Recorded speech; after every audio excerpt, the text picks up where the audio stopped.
If you carry a firearm and discharge your weapon in self-defense, you could face hundreds of thousands of dollars in legal fees and expenses.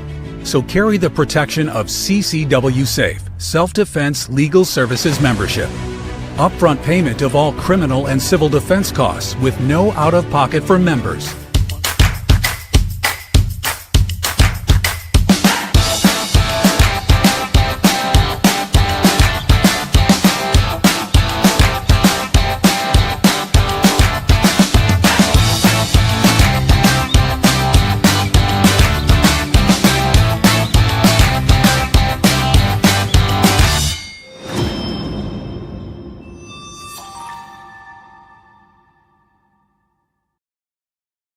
Imagine this scenario. It's a Tuesday morning in March. A convicted ISIS supporter walks into a university classroom in Virginia, confirms the room is full of ROTC students, shouts Allah Akbar, and opens fire. He kills a decorated Army lieutenant colonel and wounds 2 others before students stab him to death. That same morning, a vehicle rams through the doors of a synagogue outside Detroit. That same week, 2 ISIS-inspired teenagers are in federal custody for attempting to detonate shrapnel-packed IEDs outside of New York City's Gracie Mansion. 3 cities, 3 incidents, 7 days. No coordination confirmed, but no coincidence either. The jihadist underground is not a future threat. It's an active threat. It's operating in cities you know, on campuses you recognize, inside communities that you never thought were targets. This isn't a hypothetical scenario. Everything I just said has already happened. The Homeland terror wave has just started. And tonight we're going to show you exactly how deep the problem goes and what you can do about it. The Iranian proxy warfare network and the Al-Qaeda and ISIS recruiting operations are the primary hostile systems driving the escalation of domestic terrorism in America right now. Iran does not fight America on a conventional battlefield. It fights through a layered web of activated proxies, inspired lone actors, sleeper operatives, and Hezbollah-linked financial networks embedded across the Western Hemisphere, and so does Al-Qaeda and ISIS.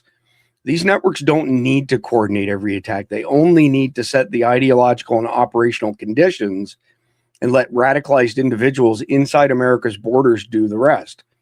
What they all want is psychological collapse.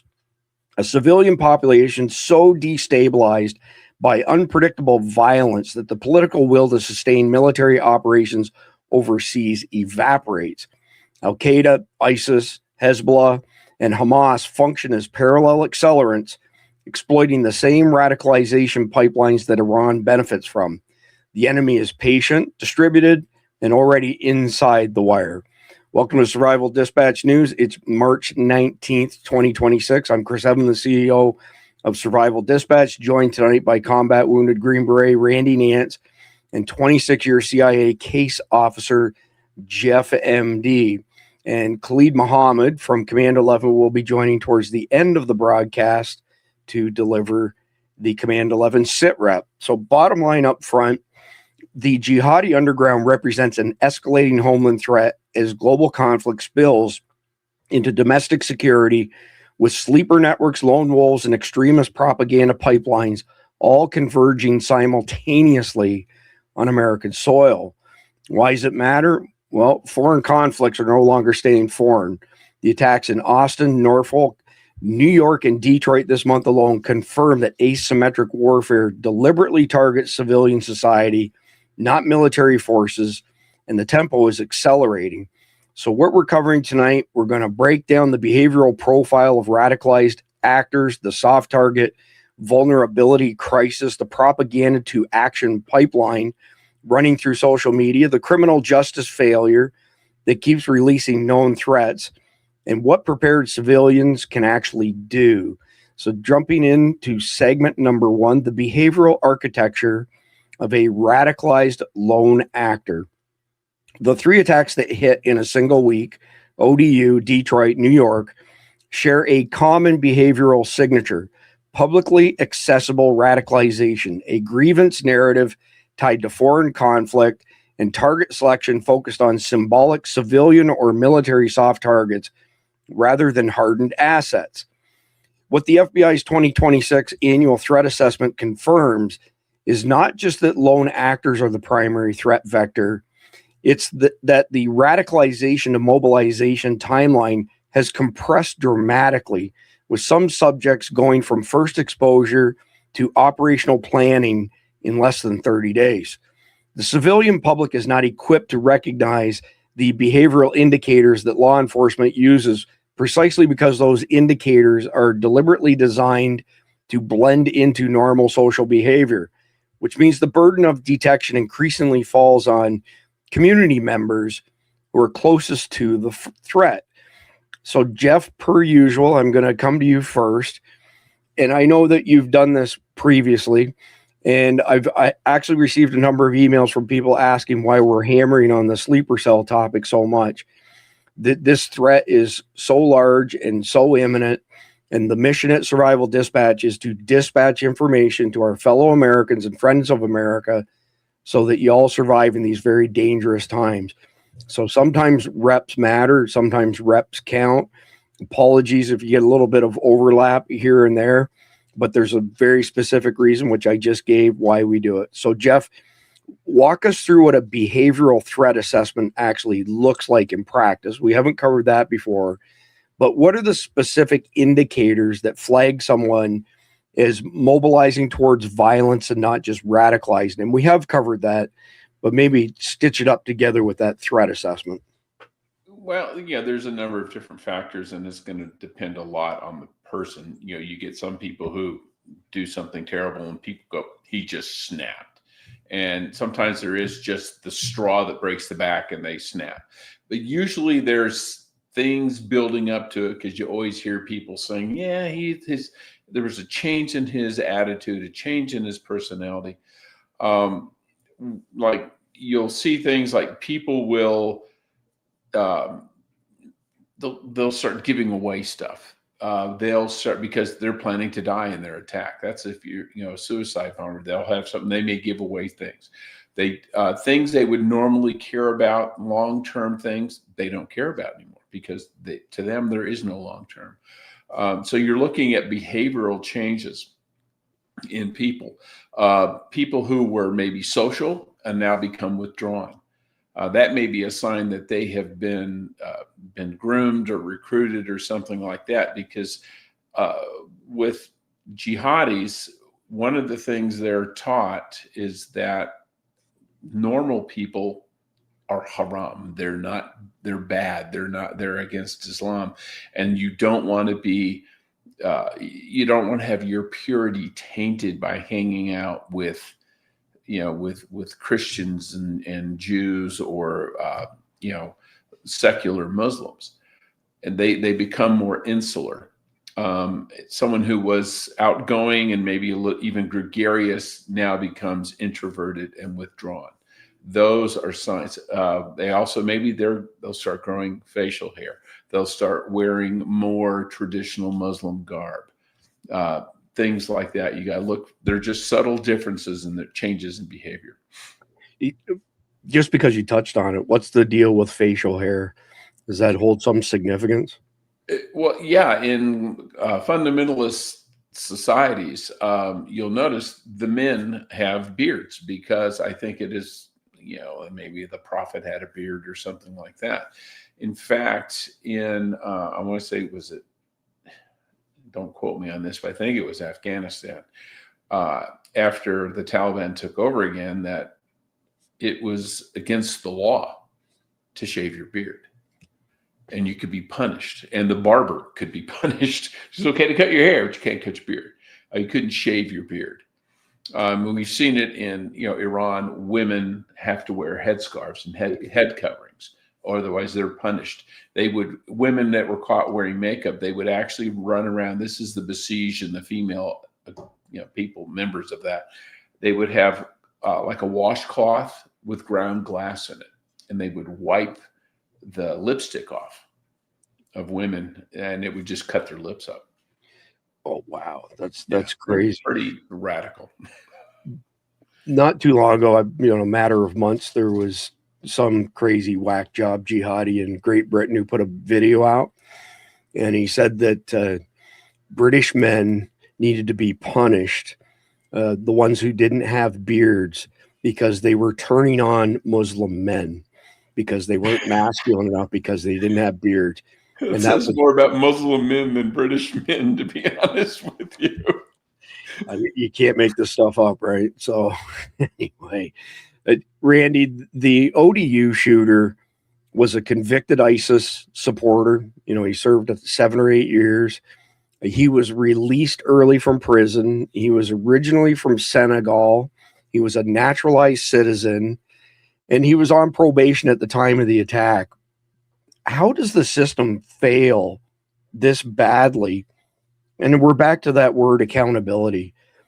I mean, who should be held accountable? Not who's going to be held accountable, because they're not going to hold anybody accountable. But in your opinion, who should be held accountable for letting that guy out? Well, I find it ironic that the legal system, right? And we'll just take drunk driving, for example.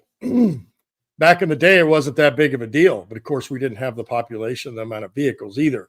As time went by and it got worse and more, and people were getting killed, they did something about it. And now the legal system, the law, decided to make a law where, even the establishment and the bartenders are responsible if they overserve someone and they drive off and kill someone. But somehow now, when the legal system needs to be reeled in, it's crickets. And the reality is the judges that keep allowing these folks back out or giving them very lenient sentences and very small fines, if anything. And I was watching one the other day, and almost every case, and it was something court cam or some kind of something. But I noticed after about 10 different cases, the people that did get found guilty, most of their stuff, they were sentenced. And then whatever that was time served, because they'd already served that much time. So they didn't really serve any more time after that, even though they were found guilty. And being this lenient on crime, there's a reason why we've never done that before, because they keep reoffending. I saw the video today, probably a lot of people did, of the black guy that just got released from prison a few days ago. And now he's on the subway telling he's going to kill white people, and all kinds of reasons why. It's because they keep letting these people out. So the judges, and I would be, we might even be able to take a little bit further than that. I don't know. But if we could, we should, like even to probation officers or people that aren't holding these people accountable.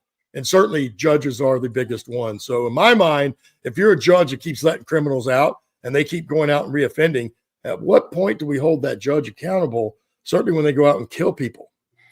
Do you remember the judge who signed the warrant for Mar-a-Lago to be raided by chance, Randy? I don't remember his name, but I know he's one of those liberal judges that's an activist, basically. And he's on several things that are very questionable like that. Not that one. This one was a female, but you're on the right track. Chuckin or something like that. It's got a CU and it's got a K in it. Believe it or not, a judge ruled today that Donald Trump and his family can sue her for monetary losses, defamation, all kinds of civil stuff. I mean, that's all fine and good. I'm glad the president can do something about it, but regular people need to be able to do that too. So all the families, all these that have lost someone, or someone's been raped or maimed by these criminals that have been let out and have rap sheets as long as our legs are, there's just no excuse for that. Well, they had one in Houston area, just like on the 13th, where a guy had been arrested. He was trying to get into a school. He was in the school, tactical gear and carrying a gun, and he was released on bail. He was in the school. He tailgated somebody and actually penetrated. And he's a Muslim immigrant.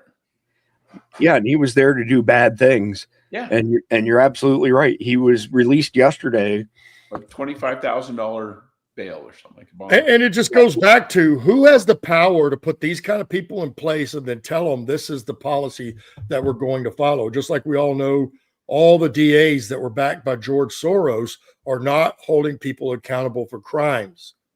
And at this point, those DAs are also, I think, culpable, because you need to do your job the way that it's written and the way that it's intended.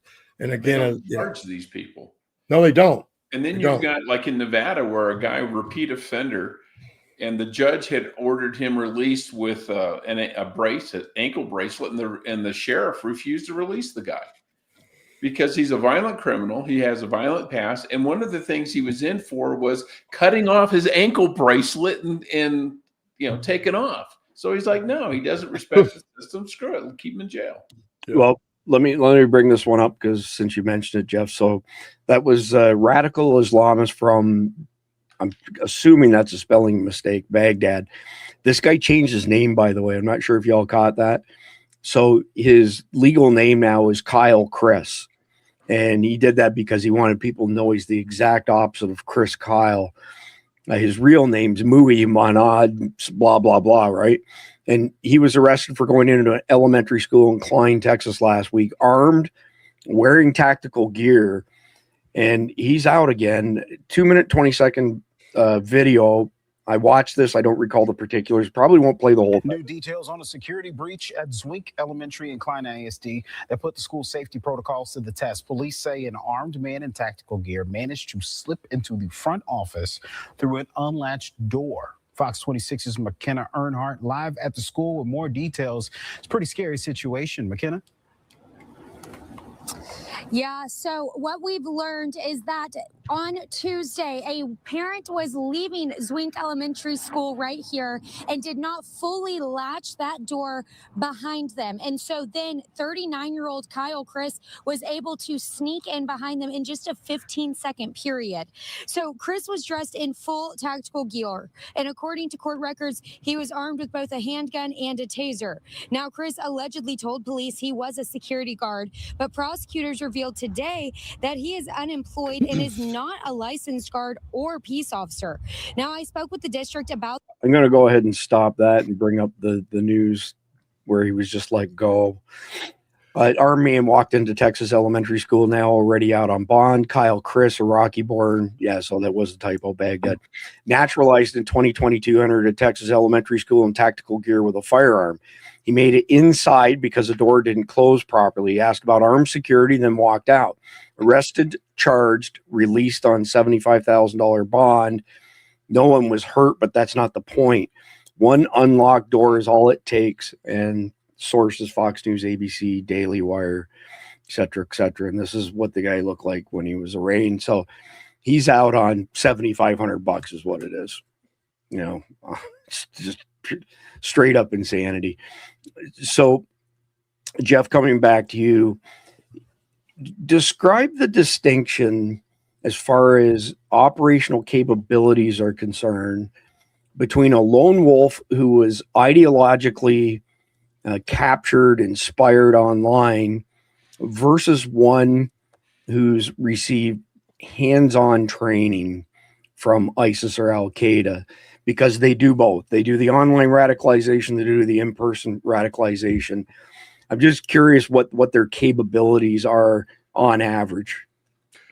Well, the self-radicalized, they're on their own as far as how they're going to do it. Are they going to use a gun? Or are they going to use a car like in New Orleans? Are they going to try and do improvised explosive device like the two morons in New York? And you're going to see results probably similar. Yeah, they can be successful for them. I mean, they may kill some people, but there's also a higher chance that they'll just screw it up because, let's face it, these aren't the brightest people in the world. But you get someone who's trained, and that means they've fired weapons. They know how to do tactical reloads. They know to have multiple magazines with them. They know which rounds to use, what type of ammunition to use. They know how to construct an IED. They know how to make, the explosives from chemicals you can find, available anywhere. They're going to be a lot. They're going to do a lot more damage. It's kind of like the difference between Barney Fife and a SWAT team member. Who's going to be more effective when it comes to stopping a terrorist? Well, it's going to be a SWAT team guy because they've trained. It's the same thing. A lone wolf, a self-inspired guy, he may have, all the violent intentions. He just may not have the experience and the wherewithal to be more dangerous. So are you suggesting that the ones who are radicalized online, that they're the varsity team? I seem to recall hearing that at some point in the past.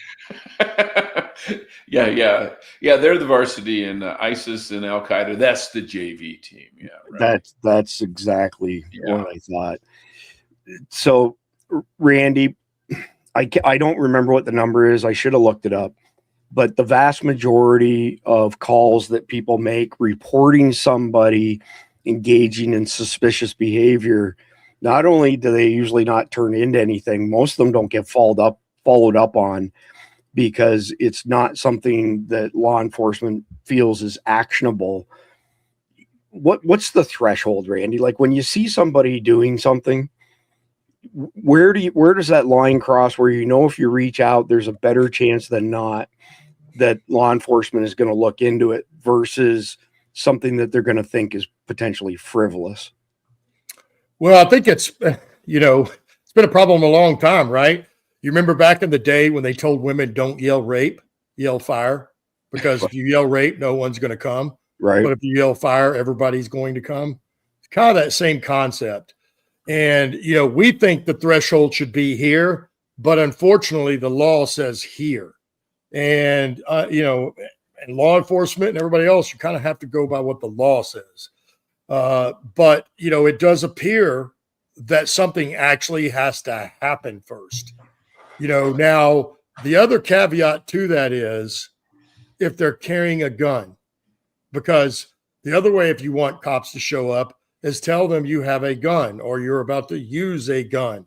They will be there in less than 8 minutes. Remember the other show we talked about, it's going to take them 8 minutes to get there. I guarantee you they get there in quicker than 8 minutes if they think you have a gun and they're going to use it. So that seems to be the threshold. Something has to be happening, or there has to be a gun involved for the police to show up. Man, that's an awesome answer. Well done. There was somebody made a comment. I meant to make a note of it here, and let me see if I can find it by scrolling back for a second.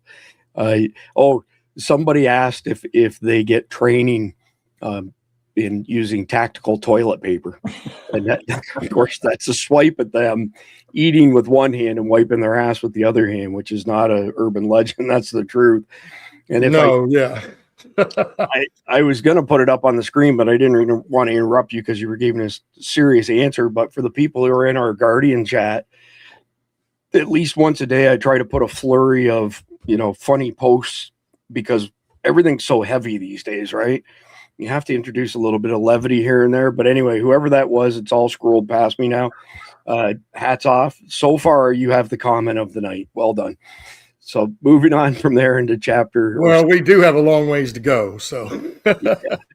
So moving into segment number 2, the soft target vulnerability crisis. This is a big one.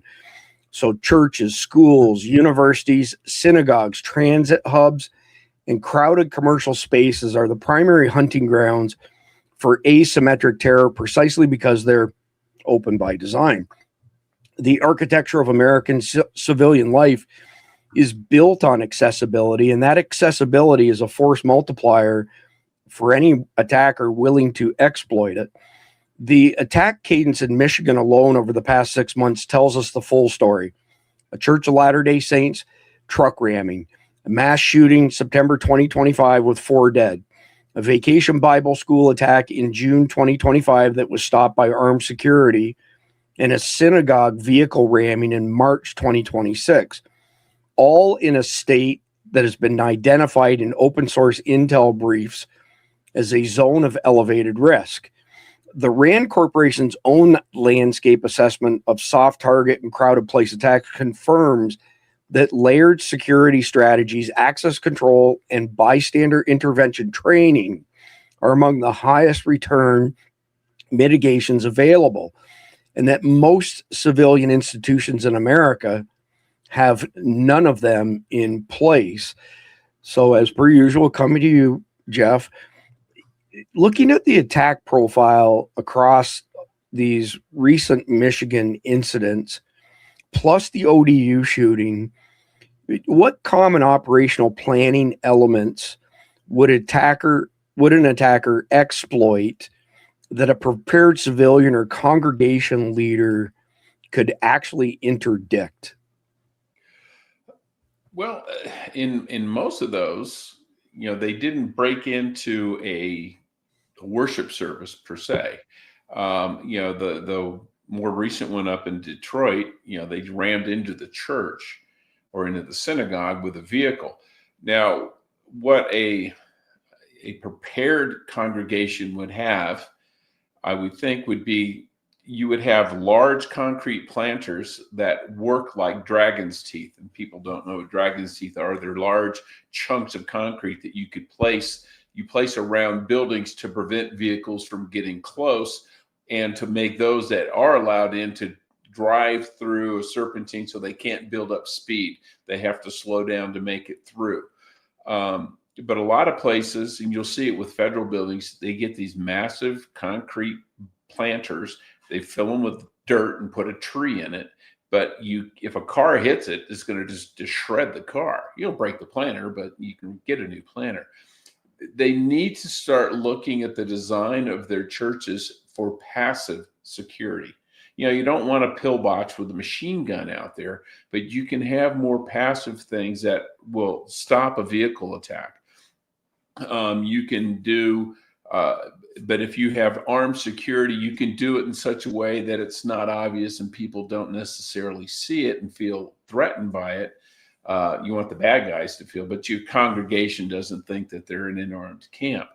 But they need to start looking at this stuff. And, Keith Graves is great at this, but more people need to pay attention to it. Yeah, for sure. And I was trying to find a picture of the church where that ramming happened. I'll try to find it before you're done speaking. It was a wide open lawn, I think, before a guy went into the church. Yeah. I have this recollection that they had some sort of security measures in place. I don't know if it was bollards or planters, what the case was, but I'll look it up while Randy's speaking. But that's kind of the gist of the question anyway, Randy.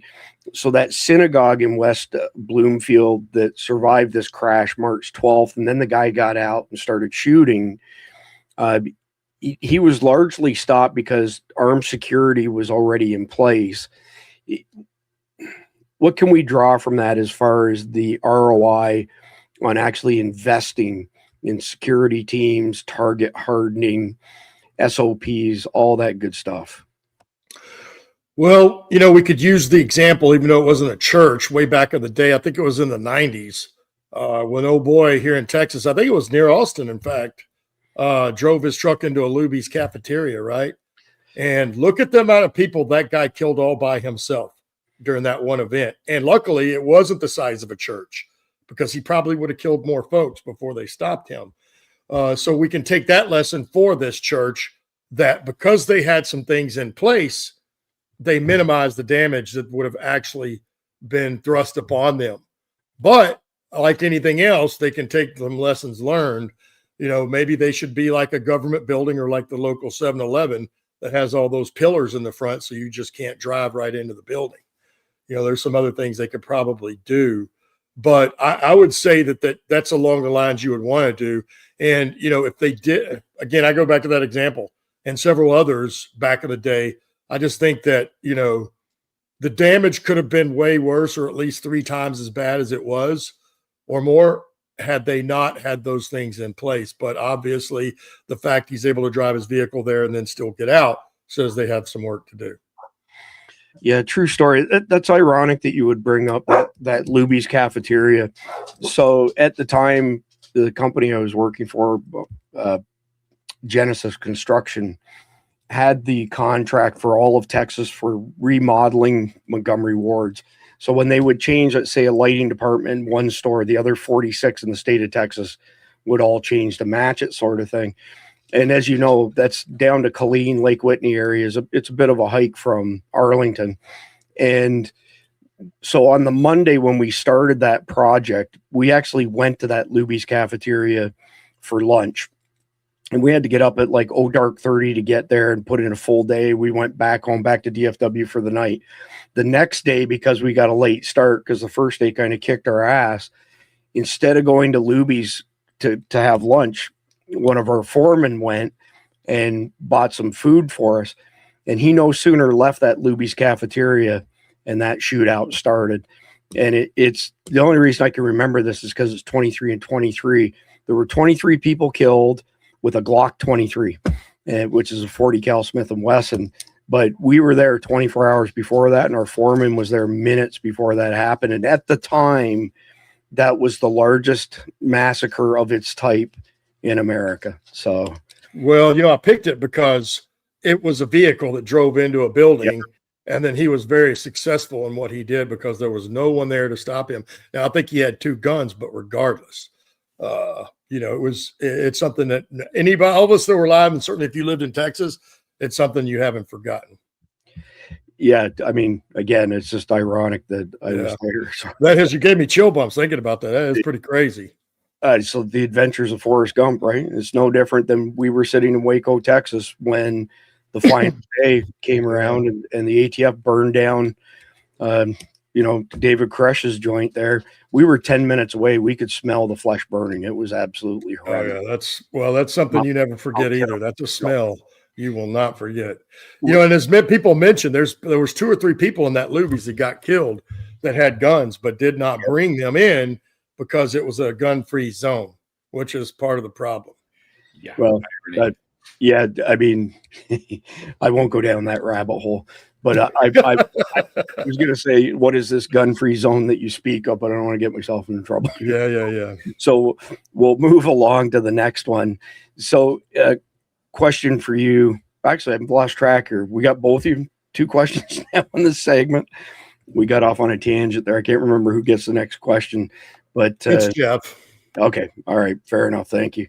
And now my Sometimers is kicking in. For those of you that don't know what Sometimers is, it's kind of like Alzheimer's, just different. Sometimes I remember, sometimes I forget. So, all right, coming back to Jeff on this one.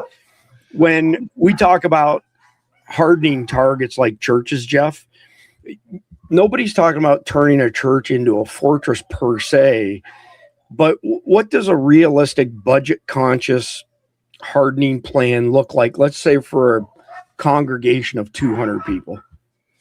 Yeah, I don't know, because it's going to vary for each one. Because in some cases, if you have landscaping that can act as a deterrent to like a vehicle approach, you can have trees planted, you can have mounds and rocks and things like that. To stop a car from going across an open area to get into a church, if you have rocks, yay big, just big enough to get hung up underneath the car and have it high centered, that'll stop a car. You're not stopping a tank. Now they may come in a bigger truck, and you need bigger rocks or bigger things like that. The armed security, you're going to have volunteers from your church. That should cost you nothing. But the budget, I think you can do it relatively cheaply, and especially if you have your parishioners, they may have stuff at home that they're not using that can be used like that. They have a big plant or a big pot. You get a big terracotta pot that's 4 feet tall, full of dirt and rocks. That'll stop a car. Those things weigh half a ton. But you look to your congregation, or at least part of your congregation. You may not want to put it at work, to everybody and scare the hell out of people. But especially if you have a security team, you say, okay, guys, this is what we think we need. This is what we've assessed. We've talked to Keith Graves. Now, where can we get this? Well, this guy may own a company and he can donate something. This guy knows someone who has it. He can donate something. So you can probably do a lot of this on the cheap. You're on mute, Chris. Oh, son of a bitch. I tried to put it on mute because the dogs were barking. It's just pulled in. All right. 1 for Jeff, 0 for Chris so far tonight. I'll get my revenge. Anyway, as Jeff just mentioned, Keith Graves, Christian Warrior Training, is a good friend of ours, personal friend of mine. And you can go to his website, christianwarriortraining.com, and he's got all kinds of free resources for your churches, but it's also applicable to other buildings as well. But Randy, I actually have a question for you. CISA built this tool, okay, for churches in particular, where you can go into this tool and you can enter a bunch of particulars on your church, and it'll come back and it'll give you an assessment and tell you all the various things that you should be doing based on the particulars of your church.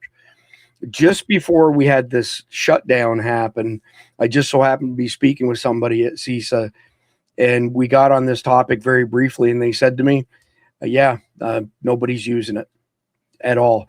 That's my question to you. Why do you reckon that, we know churches have been named as a target. We've seen churches as being targeted. And this is a pretty good tool out there to give you like a snapshot, a punch list of things to do. And nobody's using it. Why do you reckon that is, Randy? I apologize, but is that a government program? Yes. Yeah, it's under DHS. That's exactly why. That's exactly why. Who's going to trust the government at this point? It's like a conservative going and asking AI a question that it needs a real answer to, where if you're on the other side or even a criminal, they'll give you any answers. Or apparently, if you're a kid that wants to shoot people or kill yourself, they'll quietly help you do all of that. But when it comes down to, why would then how many people in those agencies are never Trumpers, right? That, well, if it's a MAGA person, they're not going to help them. I saw an ad yesterday that somebody posted on Facebook of a realtor in Austin that's advertising, but then it says straight on there that she does not help MAGA supporters. So, there's a bunch of stupid people out there, and, they're also in government agencies, and they may use because they see that you or find out somehow that you supported MAGA or you're a conservative, and they're not going to help you, or they're not going to give you the right answers. Or maybe your church is in the South in a county that's red. So they assume that you're all Trump supporters. They're not going to do it. So my money is going to be on Keith Graves all day long, because he isn't going to worry about which side of the political aisle, because even if you're a diehard, stupid liberal at this point, he's probably still going to help you, give you the correct information, like we used to do as Americans, real Americans. Well, just so you all know, Randy has been in therapy for years at the VA to learn how to express himself. And he's not quite there yet, but he's making progress. So, give him kudos for that. Baby steps, people, baby steps. Baby steps, right? So I noticed somebody said that they weren't aware of this. This is the page here that actually has the tool. So you scroll to the bottom and you can start the assessment for your church. So I will post that in the live chat when Jeff is answering the next question. But before we get to the next question, we've got to move into segment number 3, which is the propaganda to action pipeline. ISIS shifted years ago from a territorial model to a decentralized radicalization model. It no longer needs a caliphate to produce operational terrorists. It only needs access to social media platforms that have pulled back on content moderation at precisely the moment when the conflict environment is spiking demand for its messaging.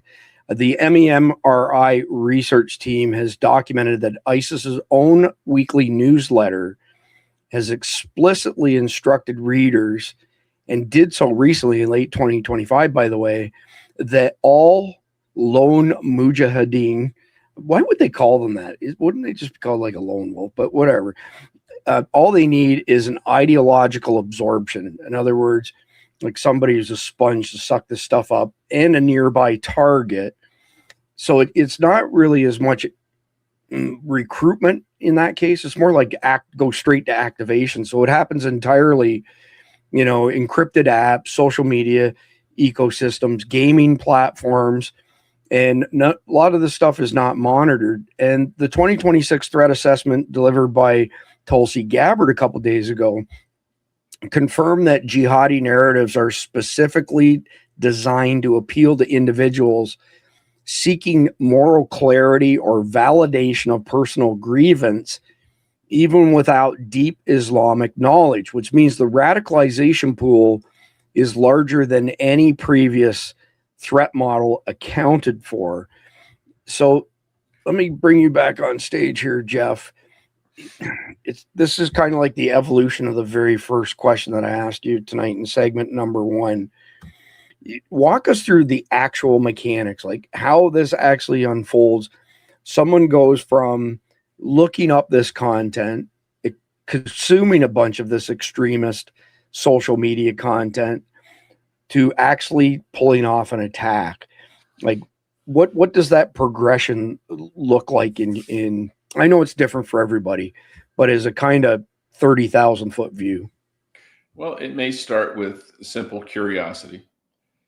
Then you find these sites, you search the internet, you find them, and they're almost always going to be overseas, just because if they're in the United States, inciting violence is a crime and they go after them.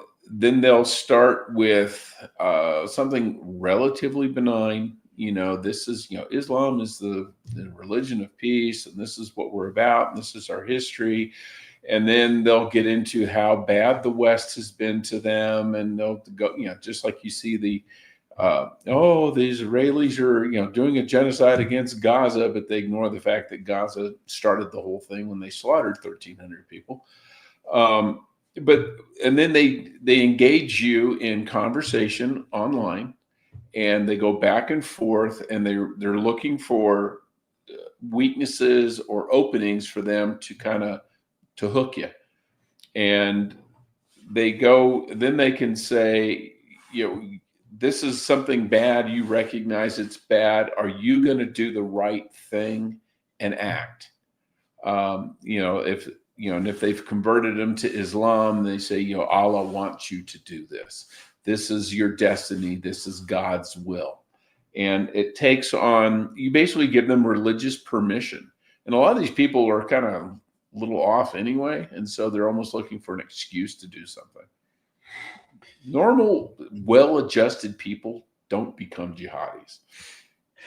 Yeah, that's a really poignant point for sure.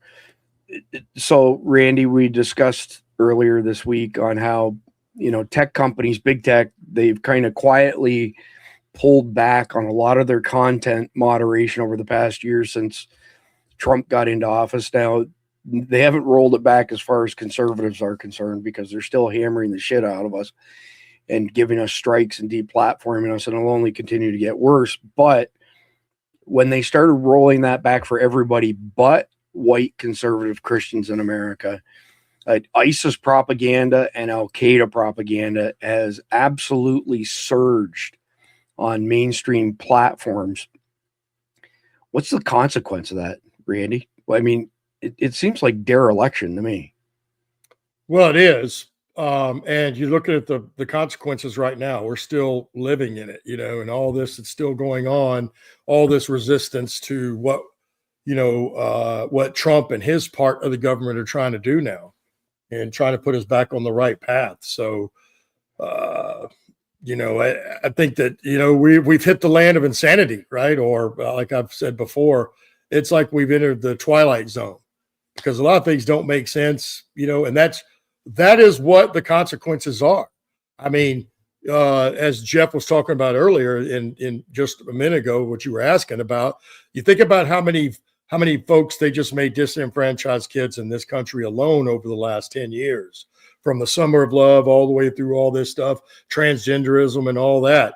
There are plenty of people out there that are now maladjusted and primed for this type of thing.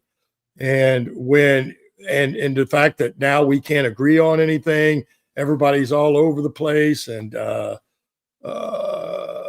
we can't get any consistency of anything, and no accountability. So we're watching it in real time now.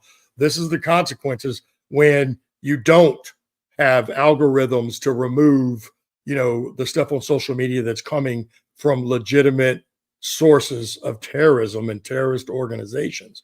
When you just allow that to permeate through your society, what do you think's going to happen? Let's just look at all the countries that are Islamic. I mean, how good are they doing?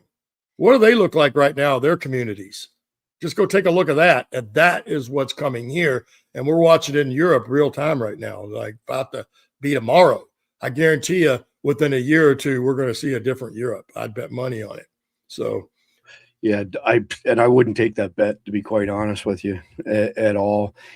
Brendan Carr, by the way, the head of the FCC, went on record a couple days ago that the FCC wasn't going to rubber stamp renewals for media licenses for legacy media, in other words, large chains like CBS, NBC.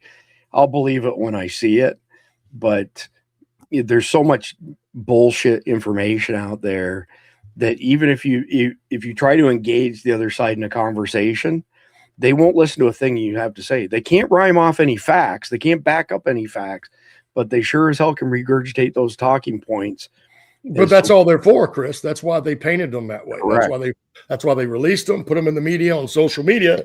So that's all they would do. Like right now, if you ask, you get some a person of color that's against Trump, and they're still hardcore Democrat, and you ask them, okay, then what did Obama do for the black community? Name one thing specifically, or what he did for this country. How did he do for racial relations? They won't even answer any of those questions. They gloss right over it, and they start accusing you and deflecting another direction, because we all know the answer to those questions, and they're not good. Yeah, not good at all. So, Jeff, coming back to you, the Gracie Mansion IED plotters were radicalized through encrypted messaging. They had no travel history, no known terrorist contacts, no prior convictions. They came from wealthy families. How does law enforcement even detect someone that has that profile before they act? Well, actually, they did have travel. They went to Turkey, they went to Australia, and they went to Saudi Arabia. But the travel they went from zero foreign travel to 2 out of 3 countries, or make your eyebrow go up. But then again, are you going to monitor every time somebody gets on a plane and goes on vacation?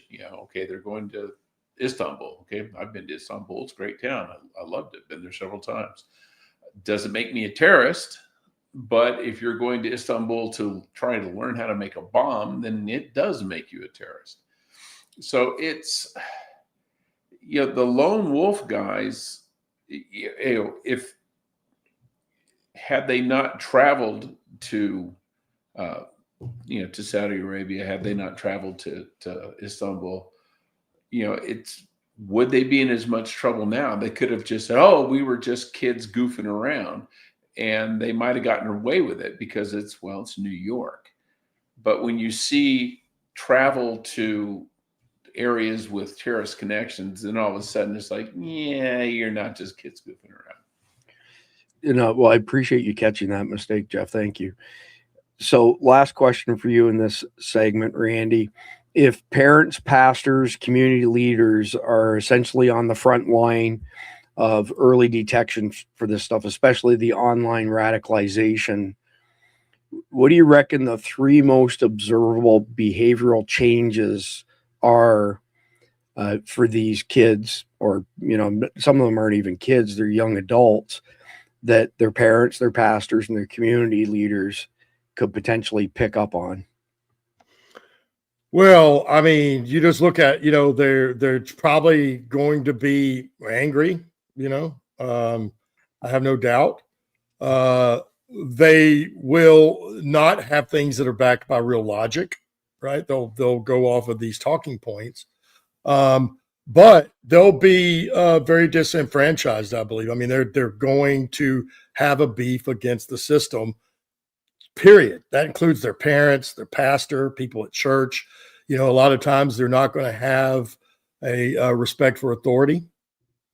And I would say they probably even lack a little self-pride, as in far as you want to do things for the right reasons and the right way. That's what I mean, I guess. And so I would say that, they're going to be very disobedient, and they're not going to want to bend to, like I said, any authority. So I think that's really what, and it doesn't matter if they're a youth or, like you said, a young adult. The young adults are just worse, because now they are firmly in belief in what they're saying is true. They believe what they're doing is true, and that might not even be the case. Yeah, I wonder, Randy, about them also, wearing stuff like, I know the guy in Austin wasn't a kid, Sure. but, he Yeah. had the property of Allah stuff. I wonder if some of these younger ones buy that type of clothing and apparel as well that's branded with stuff like that. Well, I haven't seen it personally, but I'm not out in the public a whole lot either. I'm not at malls and where kids hang out anymore, so I couldn't tell you. But I wouldn't doubt it, because that's every generation. Kids go out and all of a sudden this brand gets popular. Now everybody wants to wear it. And certainly if you're following a cult like deal, or let's just go back to the gangs, the Crips and the Bloods, red, blue, and red. Nobody could even wear red or blue in the other neighborhoods. So, the kids proudly wear that stuff because they want to show off that they're disobedient and that nobody owns them. They're going to do what they want to do. Well, I would bet a dime to a dollar that nobody would bat an eye in Irving right now with somebody wearing a hoodie that said property of Allah. Nobody would. Oh, absolutely not. I guarantee you're right about that, unless you're in the barrio part. Fair enough. So we're getting ready to go into segment number 4. Just a quick note. It's dinner time across much of the United States right now. If you sign up for a subscription at Carnival for 25-year shelf life beef, chicken, and pork, you can prep it in a matter of about 10 minutes. A few minutes in an air fryer, poof, you've got 100% American beef for dinner. I would go for a plate of that myself right now, Randy. And I see Randy's got his Carnival shirt over his head in the background there. But let's get into segment number 4. The criminal justice failure releasing known terrorists. Mohammed Baylor Jalal was convicted in 2017 of attempting to provide material support to ISIS, sentenced to 11 years in federal prison, released December 2024 under a substance abuse treatment provision. He was on supervised probation when he walked into that ODU classroom and killed Lieutenant Colonel Brandon Shaw.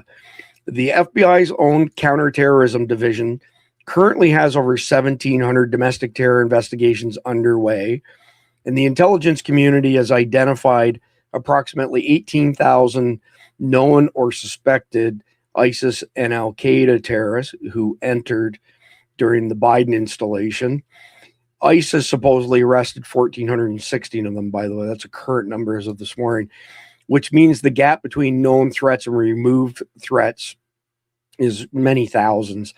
The criminal justice system was not designed to manage ideologically committed actors who publicly renounce violence at sentencing and then reactivate years later.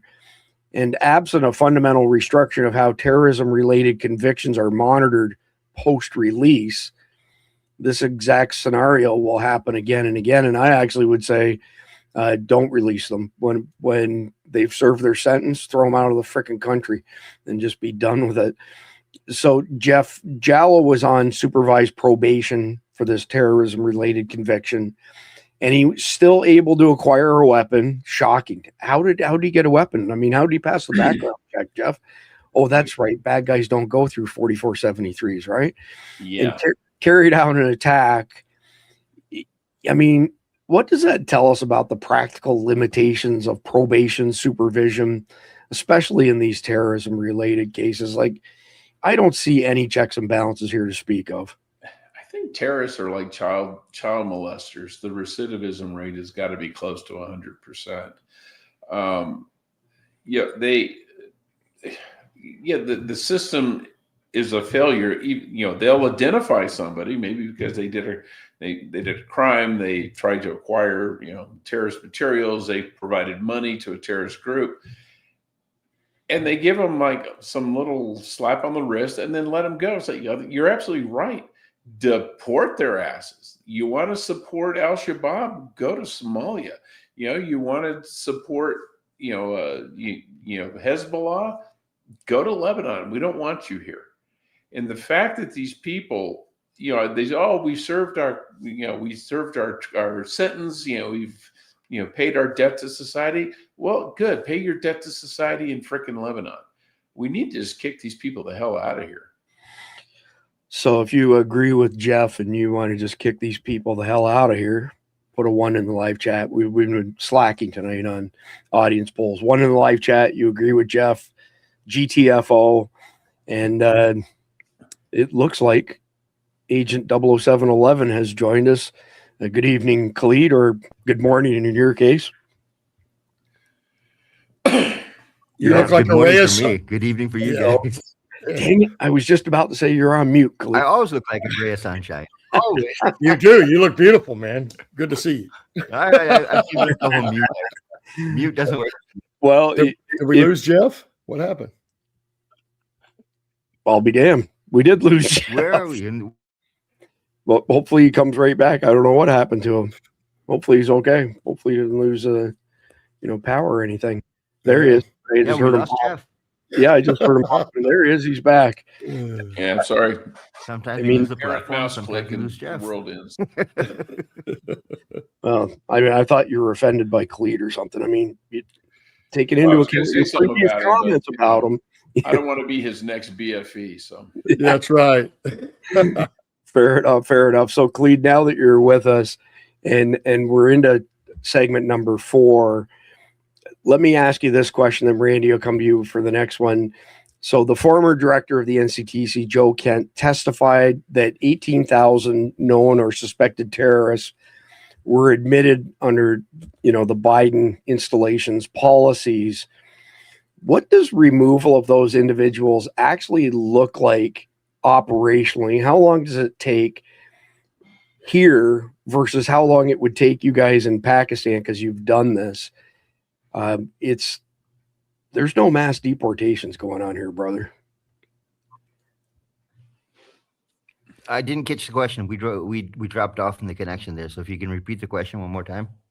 Yeah, just a second. Let me get back to it here. So the director of NCTC testified 18,000 known or suspected terrorists were admitted under the previous admin. What does removal of those individuals actually look like operationally, and how long does it take? Not on Pakistan's SOPs, but our shitty SOPs here, because there ain't no mass deportations happening. You guys aren't deporting at the speed you should be deporting at. I mean, you've got more laws in place than we do in Pakistan, and we were able to kick 1.5 million out in a month. You guys are running really slow. I don't know if it's political reasons or if the political will isn't there, but for some reason, the U.S. government is dragging their heels on kicking these guys out. Pick them up and throw them out of the country. Throw them in the ocean and let them swim home, man. What are you buying plane tickets for them for? Right. It's not working. Worth the damn. Well, I think that we have. When we deported. Go ahead, Clete. When we deported these Afghanis, we literally drove them to the border and said, "Get the fuck out." Well, I mean, yeah. Was that by gunpoint? Hopefully. Yep. It was. If you would not leave by choice, we put a gun to you and said, "Go." So it's time for the second audience poll tonight. If you agree with Khalid's strategy, put a 1 in the live chat. Let us know that you support the motion. So, Randy, coming back to you, give me your thoughts on these individuals convicted of material support for these FTOs, foreign terrorist organizations.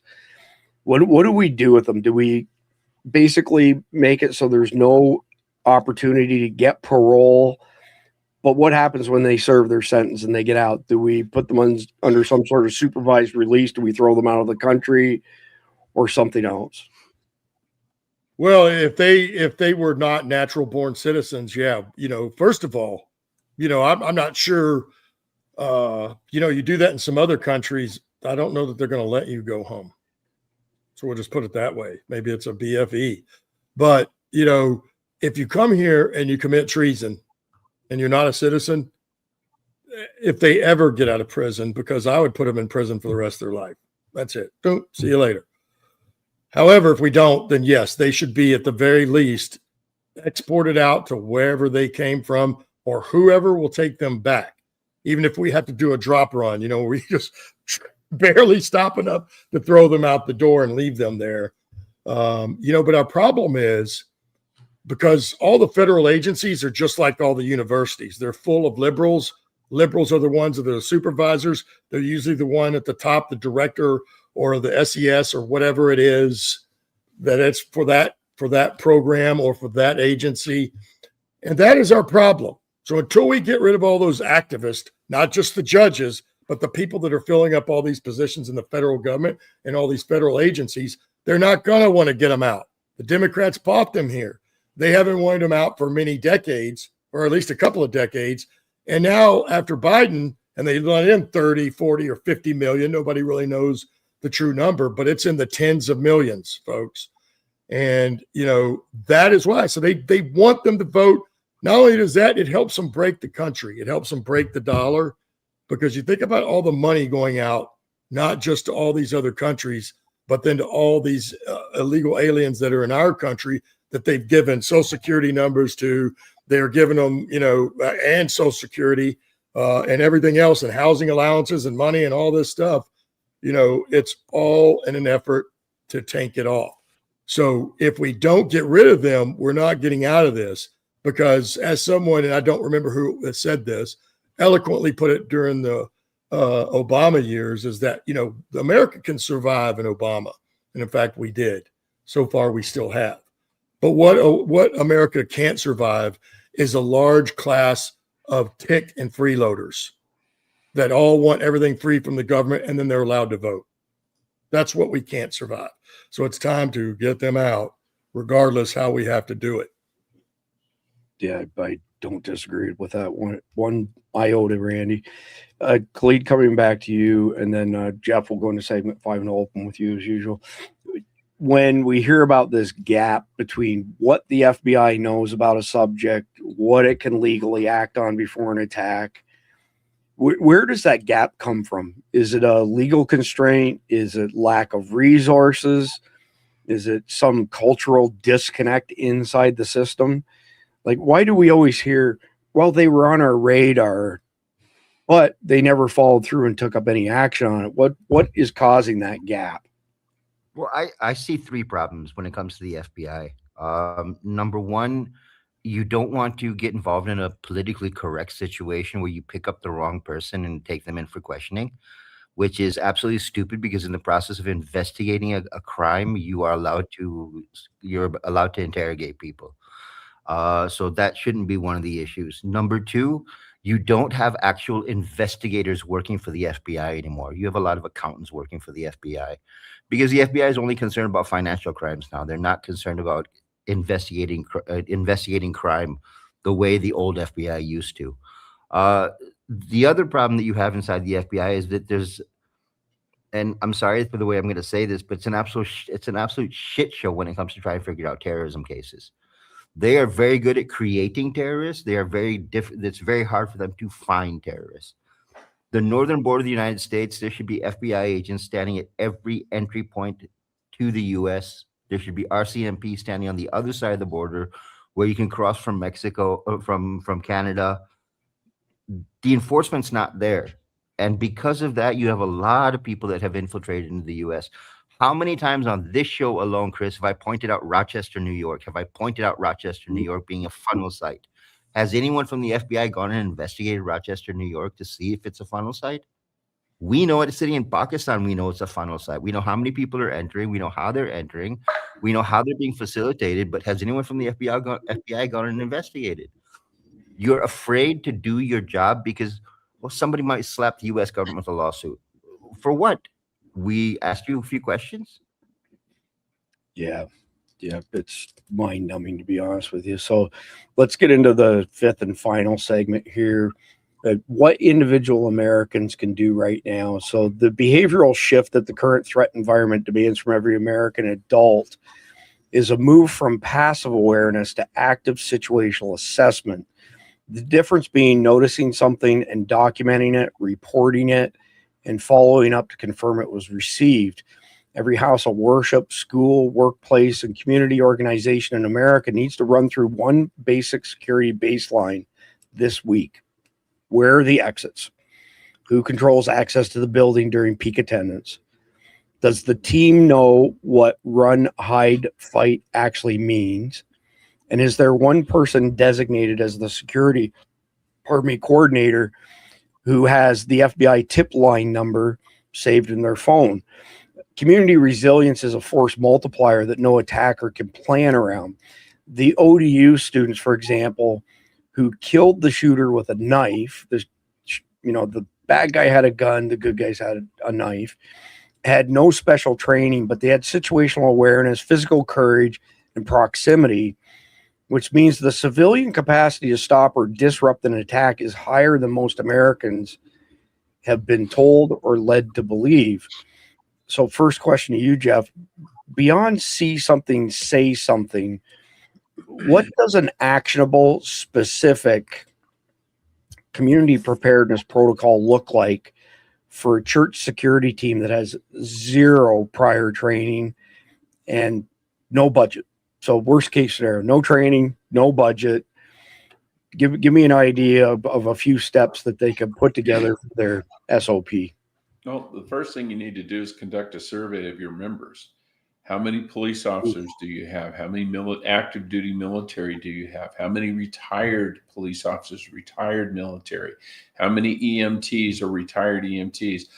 This is, once you figure that out, that is going to be the base from which you work. Now, all of them may not do it. They may not want to. They may not be able to physically, but you need to start with personnel. You got to look at, what do I have to work with? You can come up with the greatest plan in the world, but if it requires having SEAL Team 6 or Delta Force in your congregation every Sunday, it's going to fail because you just don't have those resources to you.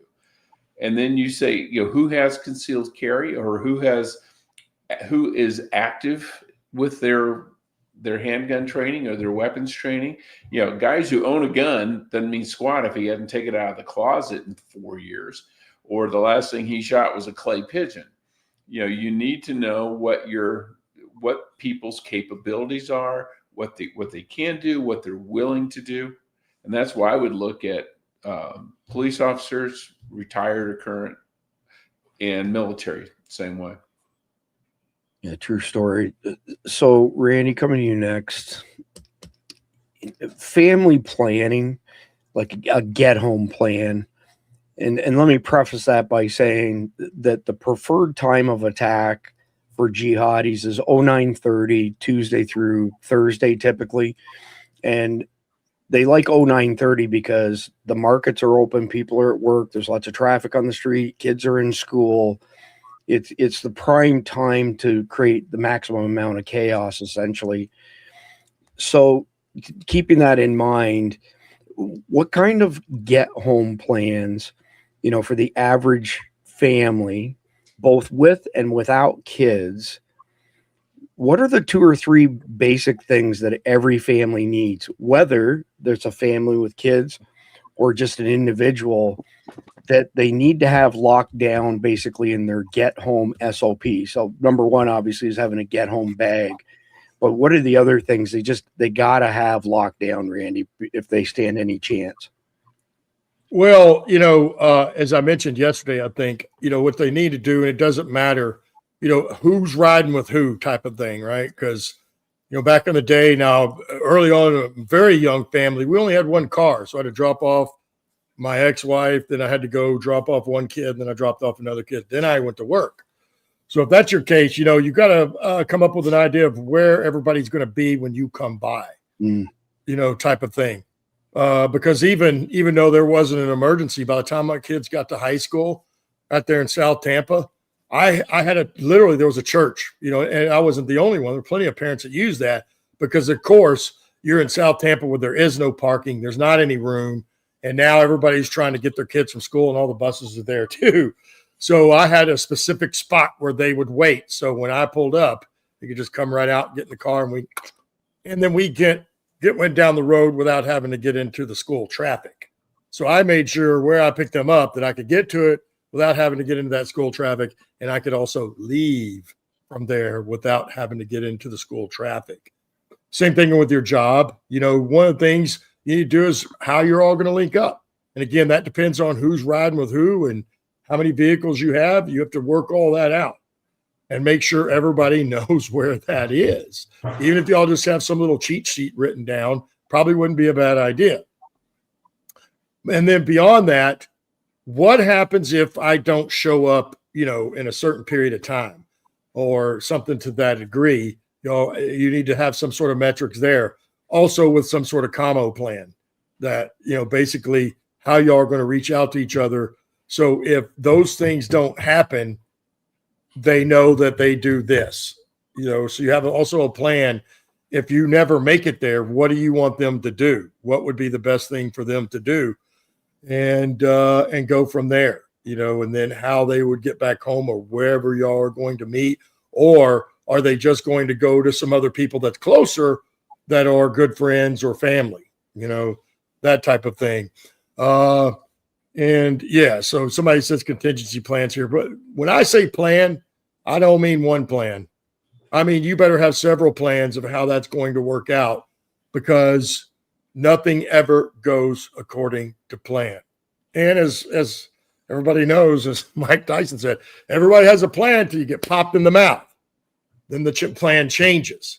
So if you've already thought through some simulations, even if, and I couldn't think of an example right now, I'd have to think about it, but there is one where something goes down and something presents itself. So it might not even have been an option in your plan, but it becomes the plan because that's the way out, or so to speak. So, but again, you just want to make sure that they know how you are going to communicate and what happens if you can't communicate by phone, if anything, or what would be the resolution of that, where the pickup plan is and where it's going. And if no one shows up or calls, what do you do? I think those would be some of the most important things right there. And then you would go over routes just in case. And you would have more than one route. And you don't want to really use like the main freeway or something like that. You're probably going to want to stick to back roads to a certain degree. So you would want to come up with several routes between getting to picking people up and where to go next. So beyond that, then you might get into what's in your go bag and all that kind of stuff, but you've already got it. So the biggest thing will be being able to how you're going to communicate, how you're going to get back together, and where everybody's going. And then again, what happens if none of that happens? Yeah, so you might recall that Keith Graves has mentioned multiple times when he was active duty law enforcement in California that they would have an intersection closed for whatever reason, a wreck or something like that. And people would, roll their windows down and ask what's going on. And the cops would say, well, we've got a wreck, so it's closed down. And they would say, well, can you just let me get through? And the cop would be like, no, you can't go through. And the person would turn around and say, well, I don't know how to get home. I've always driven the same way for years. And then, of course, Keith is our age. So a lot of this is prior to smartphones and GPSs and stuff. But you bring up a good point as far as having multiple routes home. The average American works 18 miles from home. That's quite a distance. And imagine if things are, extremely bad. Like, let's say all the bridges in and out of New York City get taken out. Well, that's a pretty unique problem that you're going to have to try and solve at that point in time if you don't live in New York City. Even then, you probably still have to have something going on there. A quick question for the audience before I go to Clede with the last question on this topic and last question on the main topic. It's really hard for some people, most people, to start with a blank slate. So putting together, let's say, a get home plan, hardening your home, all these types of things. I'm just curious if people would pay for a service to give them a customized plan. Here's your customized comms plan based on your particular circumstances. Here's your customized get home plan from work. Here's your customized plan for how you target harden your home, those sort of things. Is that something that people would be interested in, paying somebody to do or not? I'm just curious. If you think it would be something they'd pay for, put a 1 in the live chat. That's all. And so we'll move on from there and get to you right now, Clede. Based on your experience, Clede, what is the single biggest gap where the average American's family preparedness level is right now and where it needs to be to survive 2026? Accepting reality. The complacency, the mentality that it can't happen here has been extended since Biden left office, and we thought Trump would come into office, and all of a sudden all these threats would become public, and the government and the administration would start actively working on it. They start preparing the American people for it. Those things didn't happen, and a lot of people started taking the conversations we've been having as well conspiracy theories. Now that Kash Patel has turned around and said, yeah, Iran is a threat to us on the homeland, people are going, well, shit, why didn't you tell us that before? The fact that so many members of cabinet have been moved on to military bases for their own security, that should have been a red flag for the entire US, that if you're moving cabinet members onto military bases for the security, what's the threat to the cabinet member?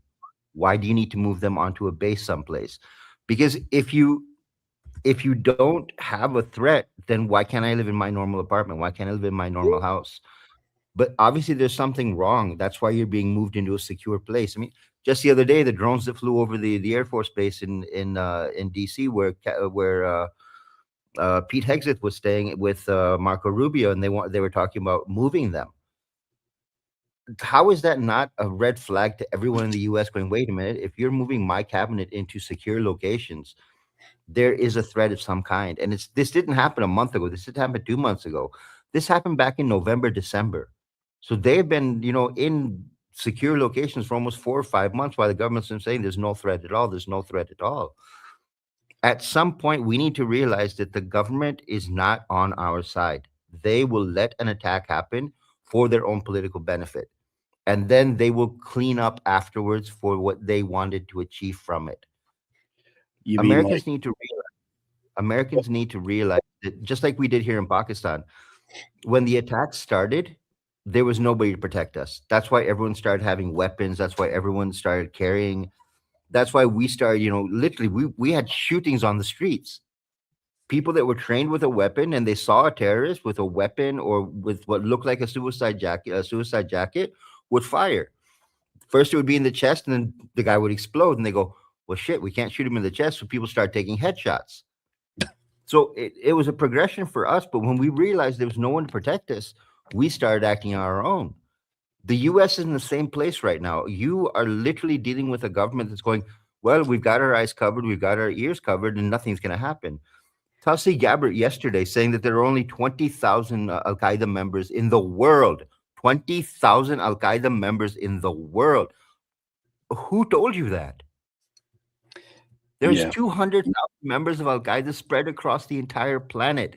And you said there's only 20,000? Who's giving you this intelligence? I think she meant in this country, Khalid. I'm said totally kidding, unfortunately. And I heard her say it. I want what she's smoking. Yeah, no kidding. All right. So, hey, Randy, you know what time of night it is? 4, 3, 2, 1. It is time for the Carnival Practical Payoff. So this is where we cover skills, items, and mindset shifts relative to tonight's topic. So I'm going to give all y'all a choice of choosing one thing. Jeff, one skill or one item or one mindset shift for the audience to work on based on tonight's topic. I'm going to go a little esoteric here. It was in the brief, so it gave me the idea. Learn how to distinguish between cover and concealment. Concealment means they can't see you, and you feel safe because they can't see you, but they can still shoot you. Cover, that's concealment. Cover means if they shoot you, whatever you're hiding behind stops the round. And it may not be a car. Everyone thinks, oh, I'll hide behind the car. Well, there's parts on a car where you can hide behind. There's parts of the car you shouldn't hide behind. You want to get behind the engine block and the wheel there, that's your best bet. But if you hide behind the door, the metal on cars is really thin, and any round worth its salt will go right through it and hit you. So if shit hits the fan, the first thing you want to do is get off the X. But getting off the X at a place where they can shoot you and you can't see them doing it is not a good place to be. You need to find cover, not concealment.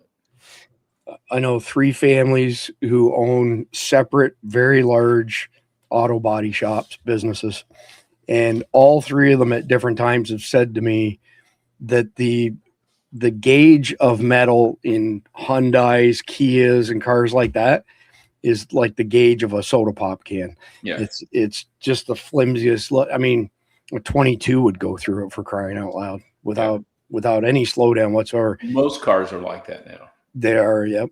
You look at Ford, a lot of Ford pickups were made out of aluminum to save weight and get better gas mileage. Yeah, frames will go right through that. Yeah. Randy, your choice. Skill, item, mindset shift, one of them that relates to tonight's topic. So I'm going to go on an item, but I'm also going to tap on what Jeff said because it's always very important. Concealment means no protection. Cover means protected. So that's, but I will say, because some people said it here earlier in the chat, and it's absolutely true, because in light of what we're talking about today, the one item that you should have in your go bag or your go home and all that stuff, and maybe several of them, are paper maps so that you can, find your way around, because no one knows where they're going anymore because they're following their phone. So paper map would be a good item to have, because if the power grid goes down, the phones go down, how are you going to find your way home? Well, so that would open up the door to a skill that a lot of people need to acquire and learn how to read a paper map. I've seen a couple reports on this, and essentially anybody who came after us were Gen Xers. So most millennials and Gen Zers, it's a really, really big number that can't read a paper map. So I'm going to throw that out there as the skill to go with Randy's item being the map. Khalid, you get last kick of the can. One skill or one item or one mindset shift. I'm one of those people. It was the first skill I learned, was learning how to use reflective services to be able to monitor what's going on around you. You can't always be turning your head because that automatically triggers people to kind of notice why you're turning your head and what you're looking for. If you start learning how to use reflective services like windows, mirrors of cars, store windows, metal surfaces, you'll be able to tell what's going on around you without even turning your head. And that ends up being one of the biggest advantages you have, because it's part of the gray man concept. You don't want to draw attention to yourself. And when you're spinning your head around, I mean, we always say keep your head on a swivel, but there's ways to keep your head on a swivel without being on a swivel. And one of the easiest ways to do it is starting to understand how to use reflective services. Great advice. And I don't know if you could see Randy's face when you said that, with him being backstage, but he lit up. He liked it. So definitely a good suggestion. So don't go anywhere. Well, let me get everybody back on stage here since we're in a different stage. Don't go anywhere. That's the end of the main topic. But now we're going to roll directly into the Command 11 sit rep situation report. Khalid's going to give us a relatively decent sized update. And then I'm going to come back and we're going to look at some of the happenings in the past 24 hours. Jeff, Randy, as per usual, appreciate y'all's time and insight. And we'll see you all tomorrow night. All right. Have a good one. All right. Thanks, guys. All right, Khalid, I'm going to turn it over to you. The stage is yours. Let's roll. Khalid, can you hear me? Khalid, you've got no audio, brother. You might have to bounce out and come back in again. Yeah, he's dropped off the map. So Khalid wrote an article on the militia in Iran, and I'm going to bring a link up to it in just a second here. And we published it today on Dead Drop Intel, which is one of our web assets. And let me just pull it up here so I can show it to y'all. this is a really interesting, call it learning opportunity. I'd never heard of these guys, the Bosage Force and the Real Power Behind the Regime. 100% free article. There's no paywall in this. The numbers are really hard to capture, but they essentially have over 1 million men in their militia in this. I think Jeff said the pronunciation is Bosage or something along those lines. This was an awesome article that Khalid wrote. I learned a lot by reading it. So here's the deal: is that when an invading force comes into Iran, they'll be confronted by this militia. And there's Khalid back. So, hey, Khalid, I was just showing your article since you got bounced. I want to move back. Actually, I don't have to move back to the other stage. I was just starting to explain the Iranian militia and how at a bare minimum there's 1 million people, but there could be many millions for that matter. Maybe start there with your sit rep, then carry on from there. But I'm going to turn it over to you because, as I turned it over to you last time, I guess you had nothing but dead air. So it's all you. Well, look, the article we wrote on Dead Drop Intel today, it gives you an understanding of how distributed the Irani defense system is.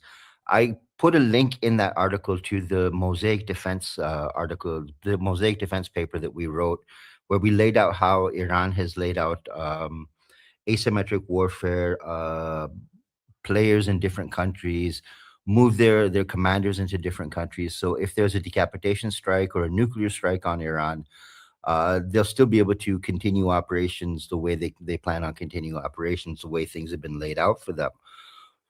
The article today is kind of an extension of that, because there's a second piece to this article that we're going to talk about in a couple of days, because this is an interesting model that they've built. And this model was initiated back in 1979 when the first Ayatollah took power of Iran.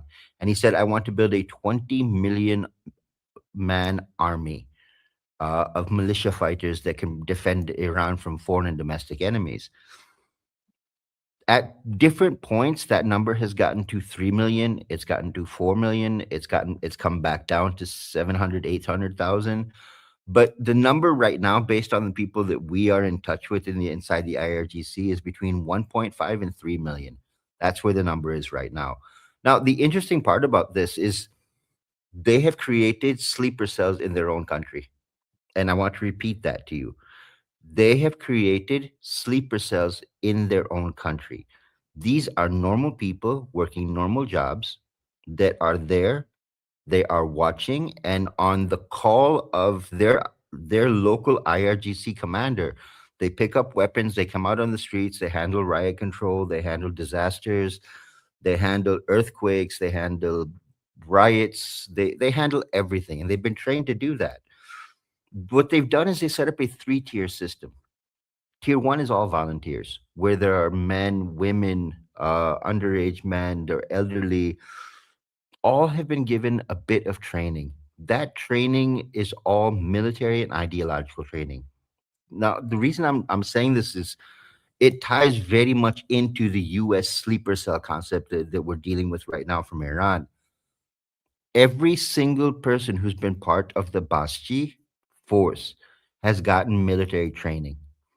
That means they know how to use a weapon. Some of them have gotten specialized training, and that specialized training means they understand how to use explosives. They know how to operate like a special operator. These people have been educated and moved into foreign countries. Guess where the number one foreign country where most Iranians live is? That's right, the United States of America. So the sleeper cell concept that we're looking at right now inside the US was actually perfected on Iranian soil. That is something that the reason Chris and I decided to write this article is because I said to Chris, I said, listen, what most people don't know, because the US media doesn't talk about this, is they've already developed a sleeper cell concept and they built it on their own soil. So they were able to test it. They were able to figure out where the mistakes were. They were able to figure out where the bugs were, modify it, clean it up, and move it forward.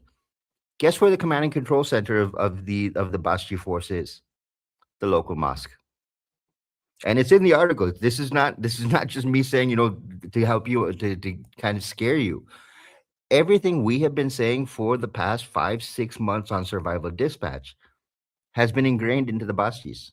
And they are operating just like that inside the United States right now. Very quietly doing their jobs, waiting for the order. Now, a lot of people are wondering, have they been activated? Yes, they've been activated. I'm going to repeat that again. Yes, they've been activated. But their activation to attack, what we call flash to burn, that's what we call it here at Command 11. Flash to burn. Flash is when you are given the green light that, yes, you are active. From the time you're active to the time where you carry out the attack, which is the burn phase, there is a set of steps that you go through, and then you wait for certain conditions to be fulfilled. The first step you go through is to sanitize everything around you. Now, what does that mean? To sanitize everything around you, it means you clean out your bank account, you get rid of any kind of identification you have, you cut yourself off from people that are not family members. You may quit your job if you know a week from now you're going to be carrying out the attack, so you quit your job. Then what the IRGC has done is they've given their ground commanders a list of 5 conditions. A list of 5 conditions. When 3 of these conditions are full, these are your targets. When 4 of these conditions are fulfilled, these are your targets. When 5 are fulfilled, these are your targets. And it's all laid out beforehand. So even if Donald Trump were to carry out a nuclear strike on Iran, and wiped out the entire country, the sleeper cells are still active. They can still carry out their attack, and they can still deliver the level of devastation that was planned for the U.S. while Iran still existed. That is key to understand. Now, the reason I keep pointing to this article is if you read through it, I broke it down for you. There's a federal level, there is a provincial or a state level, there is a city level, then there's a neighborhood level, then there is a cell level. That is exactly how a sleeper cell is built. That is exactly how a sleeper cell is built. Everyone communicates covertly. No one knows, and this is also in the article, nobody knows who is a member. Typical sleeper cell behavior. Iran perfected this on their own soil. On their own soil. So what they're going to do in the US has already been tested and proven to work. They've done it for riots. They've done it when Iran-Iraq war was going on. They sent 700,000 members of this force, the Basij force, to fight against Iraq. When the Assad government was in trouble in Syria, they sent 500,000 of these fighters, not the Iranian military, not the IRGC, of these fighters to Syria to support the Assad government. They have tested them and tested them and tested them. There's no question left as to whether they are able to deliver or not. These people then moved to Latin America. They were trained, they were built, they were settled there. From there, they got brand new passports from the Venezuelan government. Then they no longer had an Iranian passport, so they would no longer tick each other off. They would no longer be clicked when they hit into the US system. That, look, it's an Iranian passport. We need to pay attention to this guy. They would come into the country on a Venezuelan passport, which no one had any reason to not to suspect at that point in time. And we are talking 1960s, 1970s, 1980s, early 1990s, when the US hadn't even seen 9/11 yet. They were moved into the US, they were settled in universities. From universities, they got jobs, they got naturalized. They are now just as American as you are. They speak, they walk, they talk, just second generation, third generation Americans living there. But their mission is still the same, to carry out this attack. So this article is very important in understanding how you are able to identify what kind of attack will be carried out on you, because they're not joking around. This has been, look at it from this point of view. If someone inside the United States were to build a terror group like Antifa and use that group and test them out on US soil over and over and over, and then send them to a foreign country, with a list of conditions that what if this happens, if these things happen, then this is what you do. That's exactly what Iran has done. Link that in with the cartels, link that in with Hezbollah, link that in with Hamas. The amount of money they have been able to funnel into the United States to buy weapons, to buy explosives, to buy cartels, they have put their system in place. And I keep saying it over and over. The reason these drones are flying over military bases, it's not a coincidence. But we're taking it as coincidence. And that coincidence at some point is going to become a reality of a drone flying into a military base and detonating. And then everyone in the government is going to go, holy shit, what just happened? So that's the first thing. The second thing, Tulsi, I think it was Monday, wasn't it, Chris? On Monday, we released a preview of what was going to happen in the Senate Select Committee on Intelligence. Monday.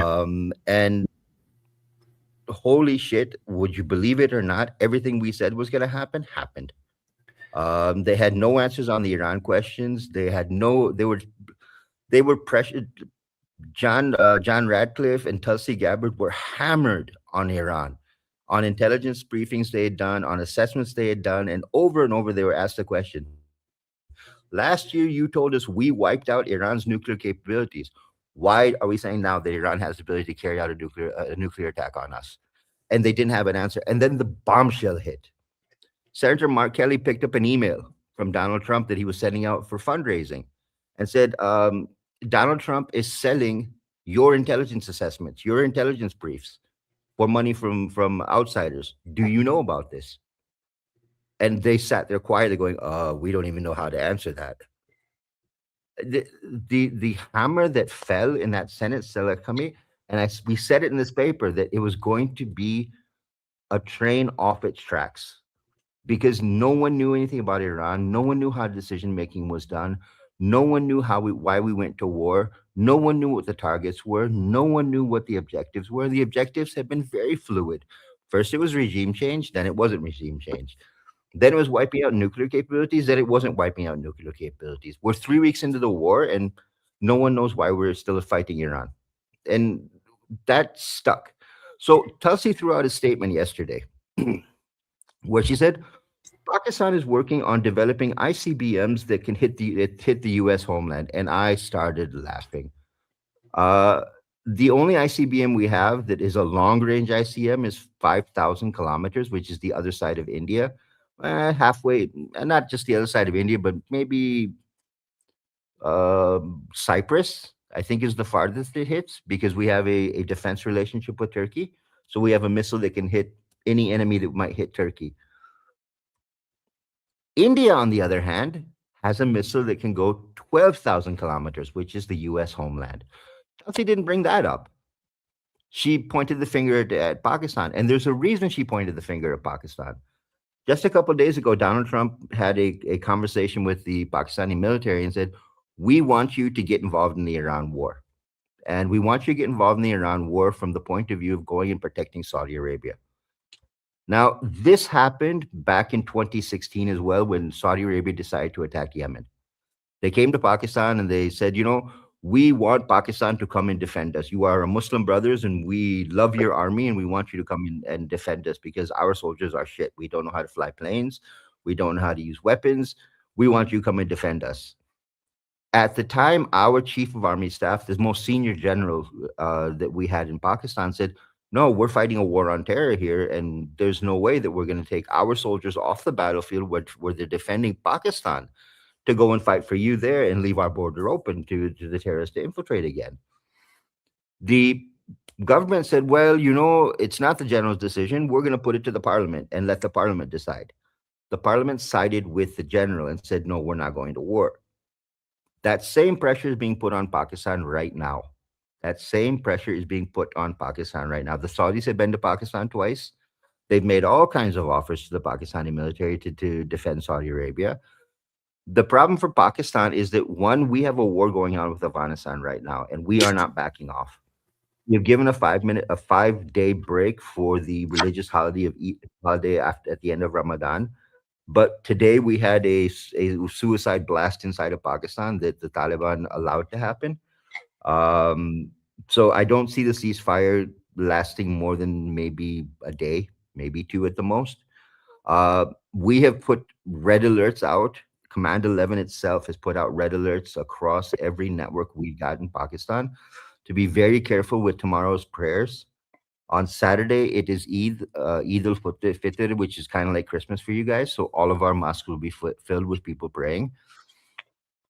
We have put out a red alert message to everyone saying, be very careful of who is inside that mosque and who is allowed to get close. Put armed guards outside because they are going to want to hit us, and the Taliban is always going to hit the softest target. They will never come after a military base. They will always go after the softest target, and the best target is us on a major religious holiday. We don't expect this to last beyond Saturday evening, the ceasefire that we have called for 5 days. And Pakistan has already said that if we see one drop of blood spilled, the brutality we will unleash on Afghanistan will be biblical. Will be biblical what we will go to. What we've done so far has been very controlled. But if you attack us during the religious holiday, we will come after you like we have never come after you before. Now, that kind of ties into my next statement. There's a lot of people talking about Pakistan hitting a drug rehab center in Kabul, I think 2 nights ago. First off, I'm going to put my cards on the table. I actually know the target we hit. I surveilled it myself. I know exactly where it is. Chris, I don't know if you've got the map that we posted on X. Give me a minute. I'll track it down. All right, I'll keep talking. The drug rehab center, and I'll give you a few facts on the rehab center. They claim there were 3,000 beds in that rehab center. 3,000. It's on our X account, Chris. They claimed there were 3,000 beds in that drug rehab center. Now, here's my problem. Islamabad, which is the capital of Pakistan, the largest hospital we have in Islamabad is 1,100 beds. How is it there's a 3,000 bed drug rehab center in the middle of a very heavily fortified military compound? The compound we're talking about is what was back when the U.S. was in Afghanistan. It was Camp Phoenix was the name of the compound. 2 years ago, the Daily Mail from the UK published an article saying that one of those compounds inside of Camp Phoenix was being used by the Taliban to develop drone warfare machines. That was what we targeted. The drug rehab center, quote unquote, what they're claiming, was 100 feet across the road from that drone facility. Every picture we've seen, every person that's been admitted to the hospital has burn wounds on them, not explosions, burn wounds on them, which means it was a secondary fire that was caught. It was not a direct hit on the hospital. It was something else that was hit, and the fire spread across and caught that building on fire. But the problem that we have is when you look at this, and the Afghani media is now saying it, we now have 3 different independent outlets in Afghanistan that are saying the same thing. Number one, it was in a very heavily controlled military area. Number two, we don't believe that was a drug rehabilitation center. Number 3, Pakistan did not hit that drug rehabilitation center directly. Number 4, the Taliban has put out a list of 400 dead bodies. No one knows where the bodies are. No family has been informed, and these people don't exist. So what we're seeing is what we're calling a false flag, that they have taken advantage of a strike. And if you go up to the Command 11 website today, we posted an article on how Pakistan was losing the narrative warfare with Afghanistan, because we actually verify before we say it, and the Taliban doesn't. they go after the propaganda effect and say, oh, look, they killed all of our people and they killed this and they did this and look at what Pakistan did. And all the terrorist rights organizations jump on board and they support the Taliban. It's all fun and games until 2 days later, the truth comes out and all of a sudden people go, holy shit. It was a military facility they hit and we all got duped. From our point of view, this is supporting terrorism. It is material support to a terrorist organization. The Taliban is a terrorist organization.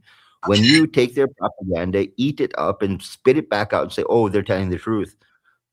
Okay, so then are you telling me that the Taliban actually beat the U.S. forces over the past 20 years in Afghanistan? Is that the argument you're going to make to me?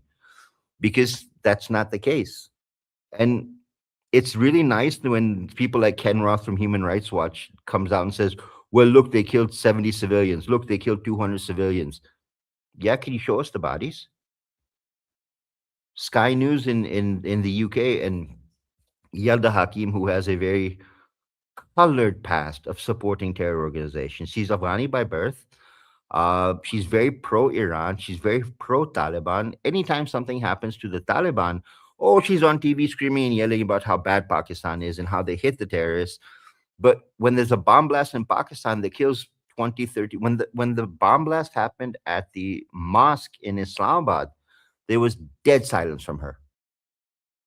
But if Pakistan hits a military target in Afghanistan, she's on TV screaming about how we killed innocent civilians. No member of the Taliban military is an innocent civilian. I'm also going to put one more thing on the table before I hand it back to you, Chris. The Taliban and all of its flavors, the Islamic State and all of its flavors, they have a practice that a lot of people don't understand. They like to go to orphanages. And I mentioned this to you, Chris, offline the other day. They like to go to orphanages and pick up kids that, well, don't have anyone they're going to ask any questions about them. So they take the orphan and they take them into their camps and they start injecting them with drugs and they turn them into drug addicts. And in the process, they turn them into sex slaves and then they turn them into suicide bombers. And 90% of the time, they've gotten these guys so addicted to one drug or another that when they send them out to carry out an attack, they don't even know how to put one foot in front of the other. So the button that they have doesn't even work to their jacket. So someone else is sitting in a building behind them, watching them move, waiting for first responders to crowd around them, and he's detonating it. All they are is the vessel. They're not even a suicide bomber. But when we hear a drug rehab center was taken out, and then we hear 3,000 beds, we go, wait a minute, the biggest hospital we have in the capital city of Pakistan is 1,100 beds. How is it the Taliban have a drug facility that have 3,000 drug addicts in them? Unless you're training suicide bombers.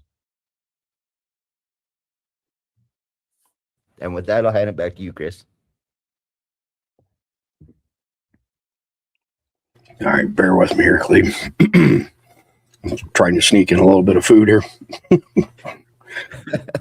You can't run a V8 on a gallon of gas, you know. No, you cannot. All right, so a bunch of interesting things that's happened in the past 24 hours. Dying to hear your thoughts on this one here. French aircraft carrier location exposed by Strava post. A French naval officer accidentally revealed the location of the aircraft carrier Charles de Gaulle after uploading a run with GPS data near Cyprus. The fitness app post created a major security risk by effectively broadcasting the ship's position in real time. Turns out one of the biggest threats to military secrecy is a workout app. Yeah, that's how we found the CIA facility in Cairo. Some idiot had his fitness app on his phone on, and when he would walk around the facility, everyone went, okay, why is he walking around that building? Why is he walking around that building? And people started to surveil the building. Went, wait a minute, that's CIA. And we just had it happen the other day in Bahrain. When the first Iranian missile hit the Fifth Fleet's home in Bahrain, one of the U.S. soldiers who had been moved into a hotel a distance away from the base was standing on the balcony and taking video The Iranis were able to geolocate that location, and the second missile they let loose was that hotel. Unreal, isn't it? It's crazy What how. U.S. military OPSEC is that when you are in a battlefield environment, you must turn off your location, you must not take pictures, and you must not Yep. take video. And even if you take video, you are not allowed to post it online. You posted it on Insta, and the Iranis took it and went, "Wait a minute, let's find that hotel." And they found it, and they hit it with a couple missiles after. Unbelievable data leak. Tell me about what's going on in Dubai here. 10-second video, but this post says what the media is trying to hide has been revealed by, can't read, it's in Arabic, and the UAE can no longer conceal it. Today, leaving the UAE has become a moment of joy, as if those departed are being granted a new life. Pardon me. Yep. Go, run! Another one, move! Hey, just keep going! Thoughts on that? Dubai Airport has been under fire for now. I think we're 16 days into the war. Dubai Airport is the largest airport in the Middle East. I think it's probably the largest airport on this side of the world, other than Heathrow. Okay. They lose $1 million a day for every day the airport's closed. Airlines have canceled flights coming in and out of Dubai because it is being hit with missiles so regularly now. Terminal 3 is gone, which is the largest international terminal they have, gone. They've had planes shot on the tarmac, blown up on the tarmac. Dubai has been decimated. Bahrain's been decimated. Oman has been hit. Qatar has been hit. Even the entire GCC is going, what in the hell were we thinking putting U.S. weapons anywhere near our bases or our homes or our airports? Yeah, that's crazy. Give me your thoughts on this one. Next, Clede. Crews at risk in the Gulf. Just heard from a crew member on one of the 3,200 ships stuck in the Persian Gulf. A ship called the local port authority, requested permission to dock as they had run out of water. They were denied permission. Multiple ships are in the same condition, with stores, food, and fuel running low. Ports are overwhelmed, and security is such that they're refusing permission for ships to dock. Crews cannot get off, and relief cannot fly in. That seems like a pretty big deal that I haven't heard the legacy media discussed all, Khalid. Well, the legacy media won't discuss it because it's, Chris, the problem we've got right now is that you've got the Western media trying to support what Donald Trump is saying. And if this were to come out, then holy shit, what are we fighting for? The Iranis have played a very strategic game. After they hit U.S. weaponry, they turned around and hit every port. Why did they hit every port? Because the port of Dubai is where the Fifth Fleet would land to have repairs. The port in Qatar, the Fifth Fleet's home in Qatar, taken out. You have taken away every landing port that anyone had, and at the same time, with the bombs and with the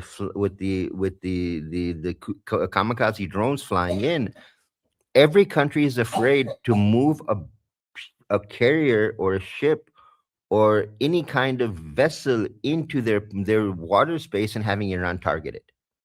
Because if it gets blown up, then who takes responsibility for it? So the strategic game, the mental game that everyone is being played right now is, we don't care if you run out of food, we don't care if you run out of water. We're not going to take the chance of your vessel being blown up in our water, at least. Yeah, it's crazy. So I don't know if you caught this or not. It didn't happen. Well, it happened a while ago now, I guess. But breaking, 6 American allies have just pledged to secure the Strait of Hormuz shipping lanes. Japan, Britain, France, Germany, Italy, and the Netherlands. The regime is losing both militarily and diplomatically. Well, with 3,200 ships stuck in there, I don't know that they're losing that bad right this minute. I'm going to play this video. It's 36 seconds, but it doesn't provide a lot of insight. Watching the White House right now, President Trump is about to meet with Japan's prime minister. This is a critical moment. The president demanding U.S. allies contribute more as we, along with Israel, knock down a nuclear-thirsty enemy in Iran and protect key oil shipping lanes in the Middle East. A new joint statement from Japan and other allies signaling they are ready to help secure the shipping now through the Strait of Hormuz and support efforts to stabilize global energy supplies. Now, that's counter to what some of them have previously said. So thoughts on, these other countries finally stepping up to the table? It seems to me, Khalid, that they didn't do that until Iran hit, what's that northern piece, the LNG field off of Qatar there. Yep, And that was after Israel hit Iran's gas lines. And Trump said that they didn't tell me they were going to do that because that was a mistake. They shouldn't have done that. Right. And Iran responded within 24 hours. Iran hit Oman, Qatar, and Bahrain's gas fields and detonated them. What was the percentage of global production that was basically wiped out, Khalid? 35%. Wow. Holy shit. Yeah. That would explain why prices are going crazy today on commodities. Well, your commodity, oil is $150 a barrel in the Persian Gulf right now. It's $150 a barrel right now in the Persian Gulf. Where's it going to? Well, some of it is going to India. Dollar-wise, how high is it it's going up? We're expecting it's going to hit 200 by Tuesday, if not sooner. Just curious because I've heard some people say it's going to go to $300-400 a barrel in the blink of an eye. Look, we work in stages. We know by Tuesday it's going to be 200. By Friday it's going to be somewhere around 400, and it's going to keep going up. Because as long as this conflict goes on, the Strait of Hormuz is blocked. And the Houthis today said it, that if you try and take a ship out of the Strait of Hormuz, we'll blow it up as soon as it gets to, because they're on both sides. You can't come out of either side of Saudi Arabia without passing Yemen. So they're waiting for you. Well, do they know what's waiting for them? Because I've got a few things lined up. Well, Chris, the problem is the Houthis when the U.S. was attacking the Houthis, they were very successful in countering the Houthis to push the U.S. back into the ocean, and that's given them a lot of. It's kind of like what happened in Minnesota. You gave them a belief structure that they could win, and when they believe they can win, they became more belligerent about what they thought they could do. Yeah, so I don't know if you caught this, but we're sending a bunch of A-10s, Warthogs in there. Yep. So I'm going to let the general speak to it here. It's only 41 seconds, but the closing video tonight, just a spoiler alert, is almost 5 minutes of A-10s annihilating stuff. It's a badass plane. Destroying Iran's ability to project power outside of its borders. The A-10 Warthog is now in the fight across the southern flank and is hunting and killing fast attack watercraft in the Straits of Hormuz. In addition, AH-64 Apaches have joined the fight on the southern flank, and they continue to work on the southern side. And that includes some of our allies who are using Apaches to handle one-way attack drones. In Iraq, AH-64s have been striking against Iranian-aligned militia groups to make sure that we suppress any threat in Iraq against U.S. forces or U.S. interests. So, Khalid, how long is it before we see the first bullshit AI-generated propaganda from the Iranians saying that they've shot down a bunch of A-10s? 24 hours? Well, 36 hours? Before we even get to the A-10s, there's a report coming out of the Middle East that an F-35 was hit by Iranian air defense. It came out of Qatar. The report came out of Qatar that a F-35 was hit by Iranian air defense, and the plane was forced to land in a friendly airbase. So I don't think we even need to worry about AI generated something. The narrative is not clicking right now. Donald Trump saying that we have depleted Iran's missiles, we have depleted Iran's navy, we've depleted Iran's air force. Iran is now on the 67th wave of firing missiles at Israel and at the Middle East, and they're not stopping. and they're just going up and up and up in new technology and the type of missiles they're using. So the narrative's not clicking someplace. It's almost like George Bush hanging the mission accomplished banner behind him while the war was still going on. And my fear is that's what's going on, is that there's going to be a catastrophic loss at some point, because you can't trust what Israel's going to do, because Iran targeted Dimona. Iran targeted Dimona, which is the Israeli nuclear base. Okay. And you had the Israeli ambassador to India on Indian television yesterday saying, well, we've got a few hundred nuclear weapons. He actually said it on TV and admitted Israel has nuclear weapons. That throws the U.S. into a lot of trouble, because the U.S. has always said Israel does not have nukes. The Israeli ambassador to India admitted on national television in India yesterday. That clip has gone viral. So, quick question for you, Clee. Is there any truth to the reports that the Israelis hit a nuclear power plant in Iran that was owned and operated by the Russians? Yep, there is truth to that. It's the Bushehr plant. It's right on the border. And it's on the ocean, right on the Persian Gulf. And it was hit. Israel's playing it, and I don't want to offend anyone who is pro-Israel, but Israel's playing a very dangerous game right now, because if you hit, Iran has proven whatever you hit of ours, we're going to hit of yours. You hit a nuclear site of ours, we're going to hit a nuclear site of yours. You hit an airport of ours, we're going to hit an airport of yours. You go for a decapitation strike on us, we will go for a decapitation strike on you. This is a very dangerous game these two countries are playing with each other. And at some point, and the World Health Organization has already been warned, Pakistan has already been put onto an alert. We've already started drafting a nuclear fallout protocol for Pakistan, because we are expecting a nuclear strike on Iran. And that means the entire GCC, the Middle East, some of Central Asia, parts of Pakistan will end up having fallout. Let's have a listen to this video, Cleed.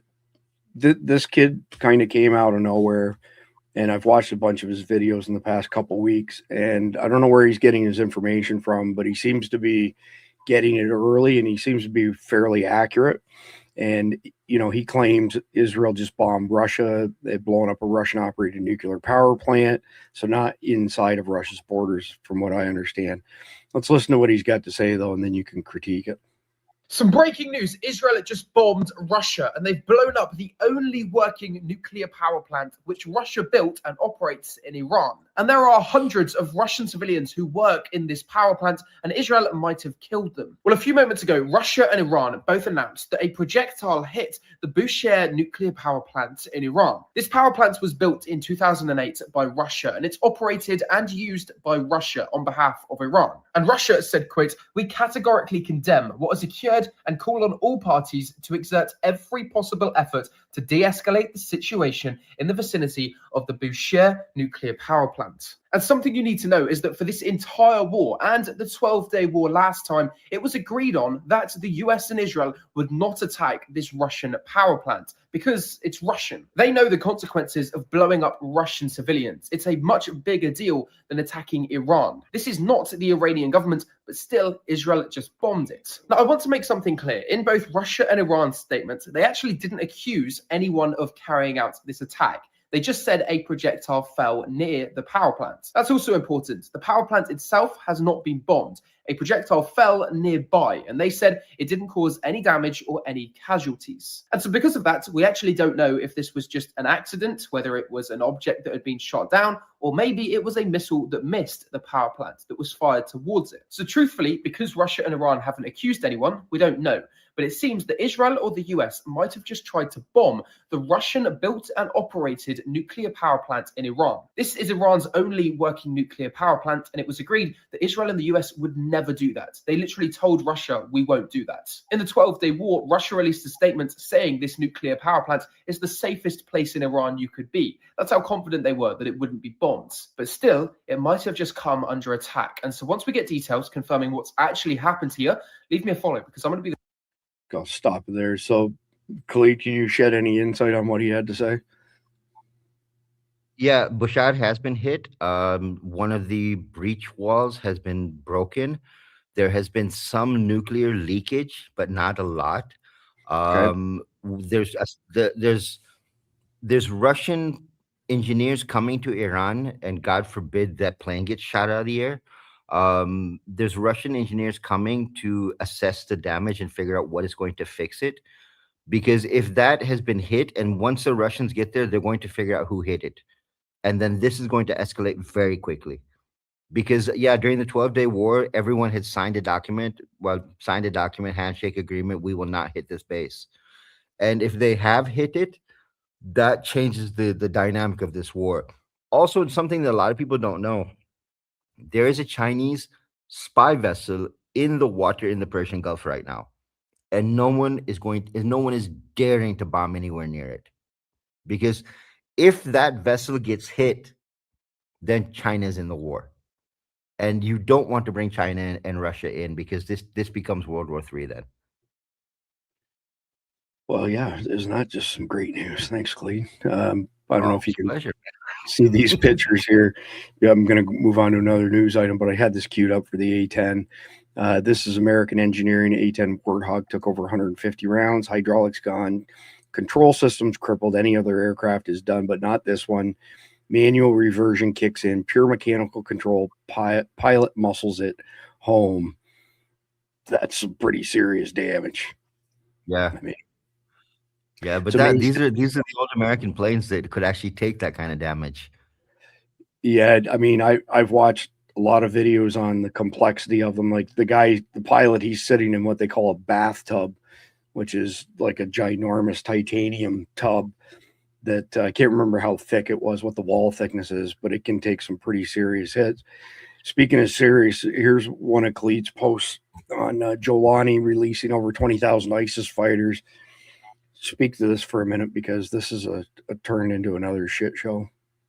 All right, so if you remember back when our friendly real estate developer Tom Barak decided he was going to hand over control of ISIS prisons in Syria to Jolani, I went apeshit on that episode, if you remember, and I said you've just given us an ISIS resurgence.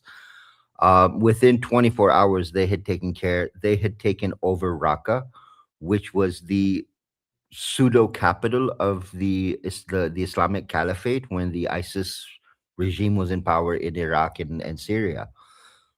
What's happened now is that the intelligent journalists who call themselves analysts and who say they're following defense are going, oh, it looks like the ISIS containment has not worked in Syria. And we're going, really? You just realized that? Everyone was screaming this when you did it, because you took away the SDF. And this is the thing we didn't understand, was the SDF was Pentagon sponsored. They were armed. They were trained by the U.S. Pentagon. How did the U.S. withdraw support from them and say, okay, we trust Jolani? And the U.S. was all backslap happy, going, oh, we did a great thing. We did a great thing.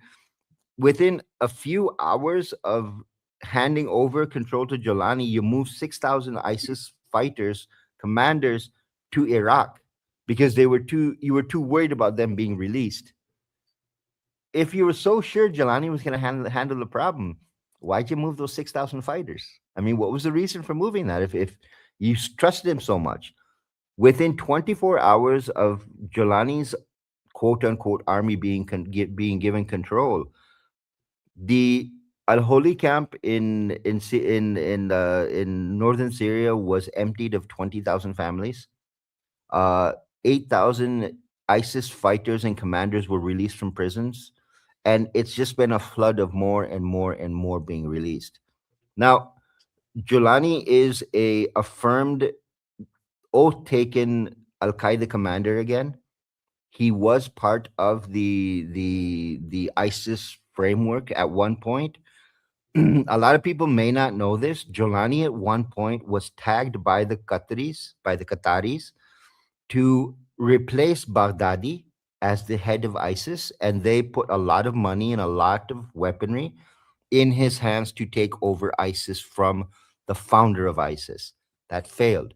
That's why Jolani went to Al-Qaeda, because there was a death warrant put on him to kill him. ever since these ISIS fighters have been released, the calls, the threats, the propaganda materials coming out from ISIS core have been to kill Giuliani, have been to every member of his quote unquote army to join ISIS or face repercussions. There have been families executed of Syrian army soldiers to motivate them to join ISIS again. You have a shit show starting. And at the same time, you've got Giuliani going through, and he's just the other day in Sueda, where last year they went through and did the massacres. There were HTS fighters roaming around Sueda saying, there's some remnants left around we need to clean up. Literally use the Arabic word for remnants to refer to the people that were left behind, that they still need to clean up. The last time we heard that kind of language was Rwanda. Wow, that's quite a comparison. Let's go into the next one here, Clete. Check this out. 700 Iranian spies inside Canada and active. Yep. The timing on this one is not subtle.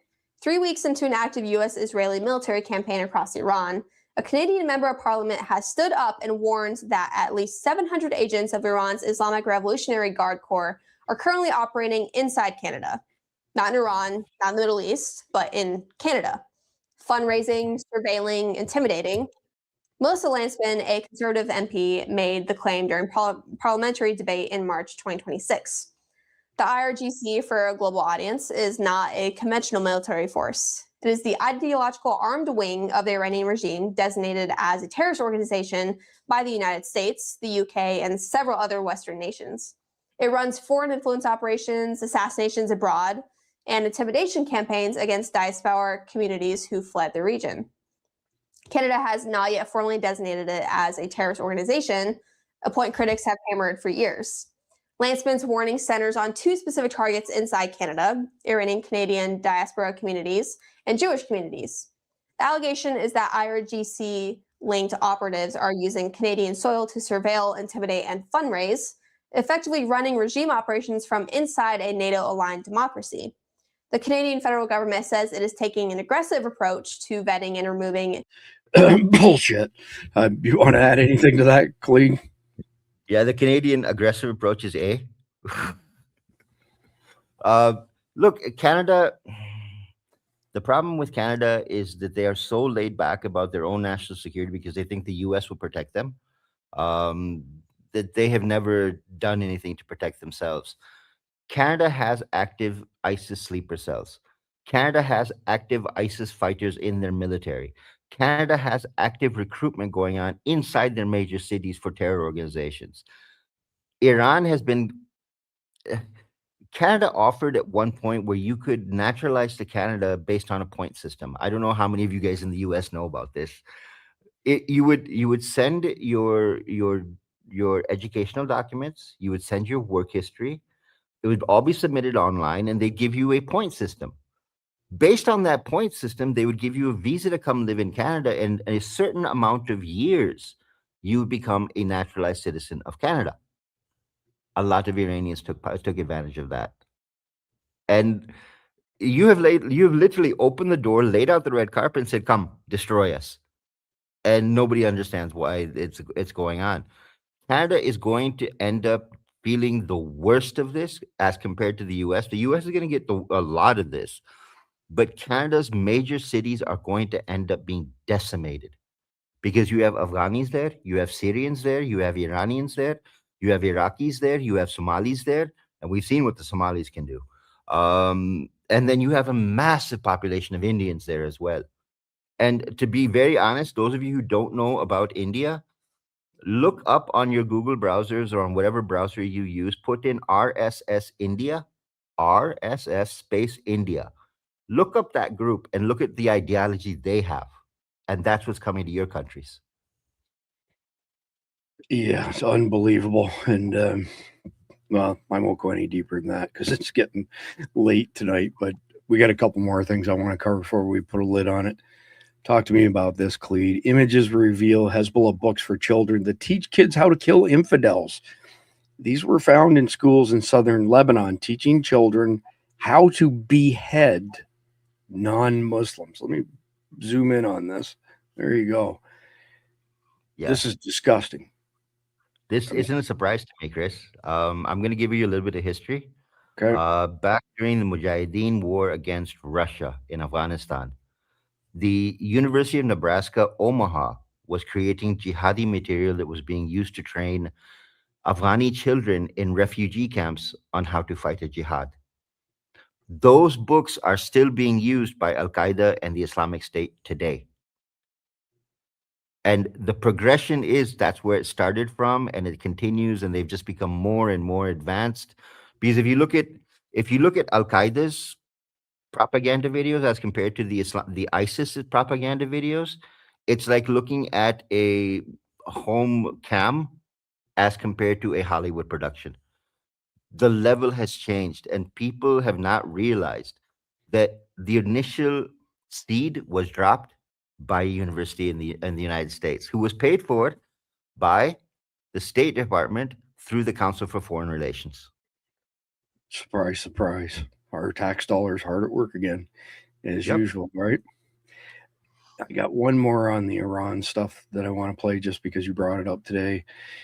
Breaking CIA director confirms Iran threat. I'm not sure what exactly he confirmed because I haven't watched this yet, but 44 seconds. The Iranian regime committed to America's destruction, in your opinion? Yes. Does the Iranian regime have American blood on their hands since its founding in 1979? Yes. Has Iran plotted assassination attempts against Americans on American soil? Yes. Was Iran developing a nuclear weapon prior to our military action last June? And did Iran remain committed to developing a nuclear weapon in the lead up to this conflict? Yeah, so I want to clarify on that because there's been much talk about a fatwa against the development of a nuclear weapon. Can you come back to that 1 second? Let me finish Yeah, these. you bet. Okay. If left unchecked, do you think Iran would have the ability to develop missiles capable of reaching the United States? Yes. Did Israel force the U.S.'s hand and make us take action, as some have claimed? No. Director Gabbard, do you agree with the CIA director's assessment on that last question in Yes. particular? The Iranian regime.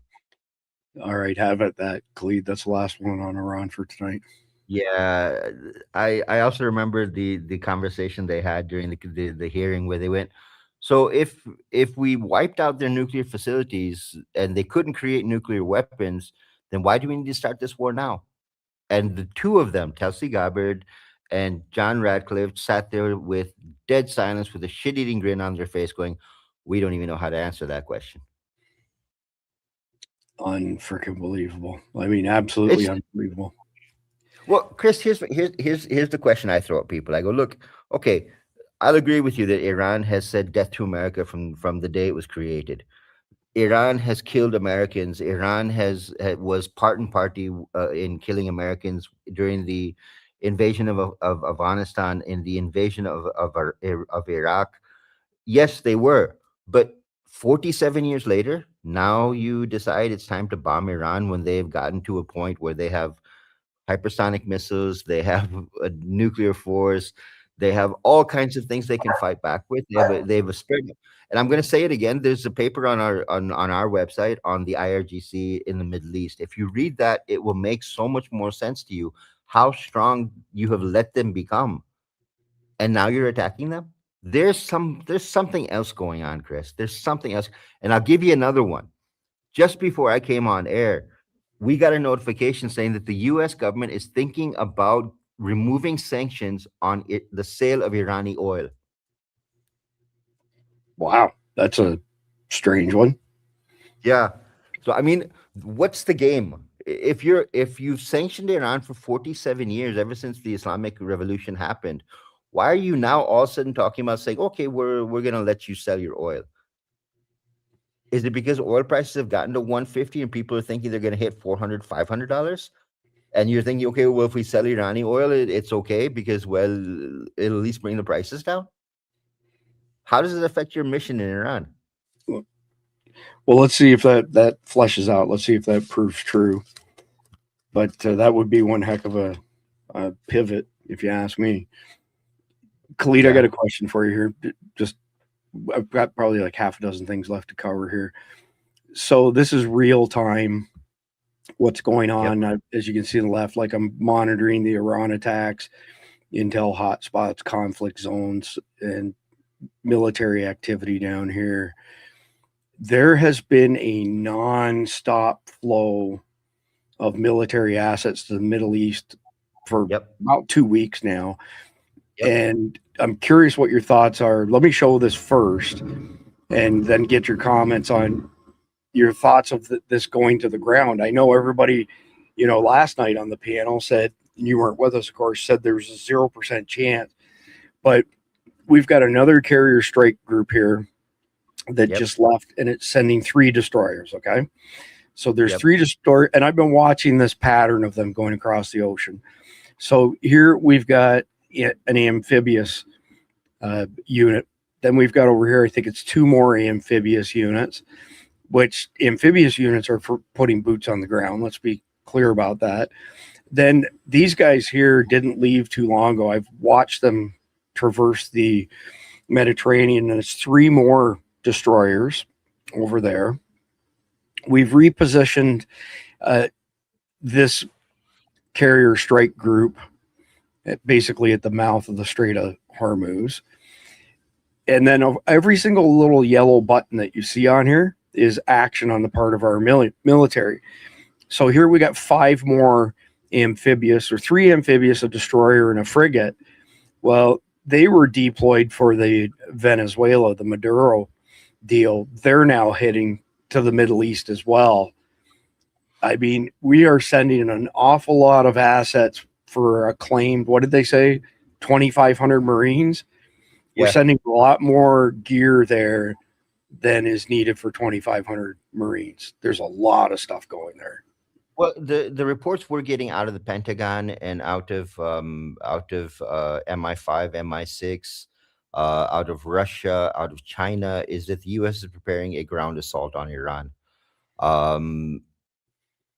I said this the other night, that would be the most foolish thing you could do, because when you look at the terrain of Iran and you look at the amount of weaponized people inside of Iran, you're literally walking into a bottleneck, and the number of kill boxes that will be created will end up sending a lot of coffins back home, and it'll turn people against the war. There's a reason that we keep saying that we are expecting a false flag on U.S. soil. They need to turn the opinion back against the war. And the only way they're going to be able to turn that opinion backwards is for something to happen on U.S. soil. And Iran isn't foolish enough to do this right now when they're winning the propaganda war.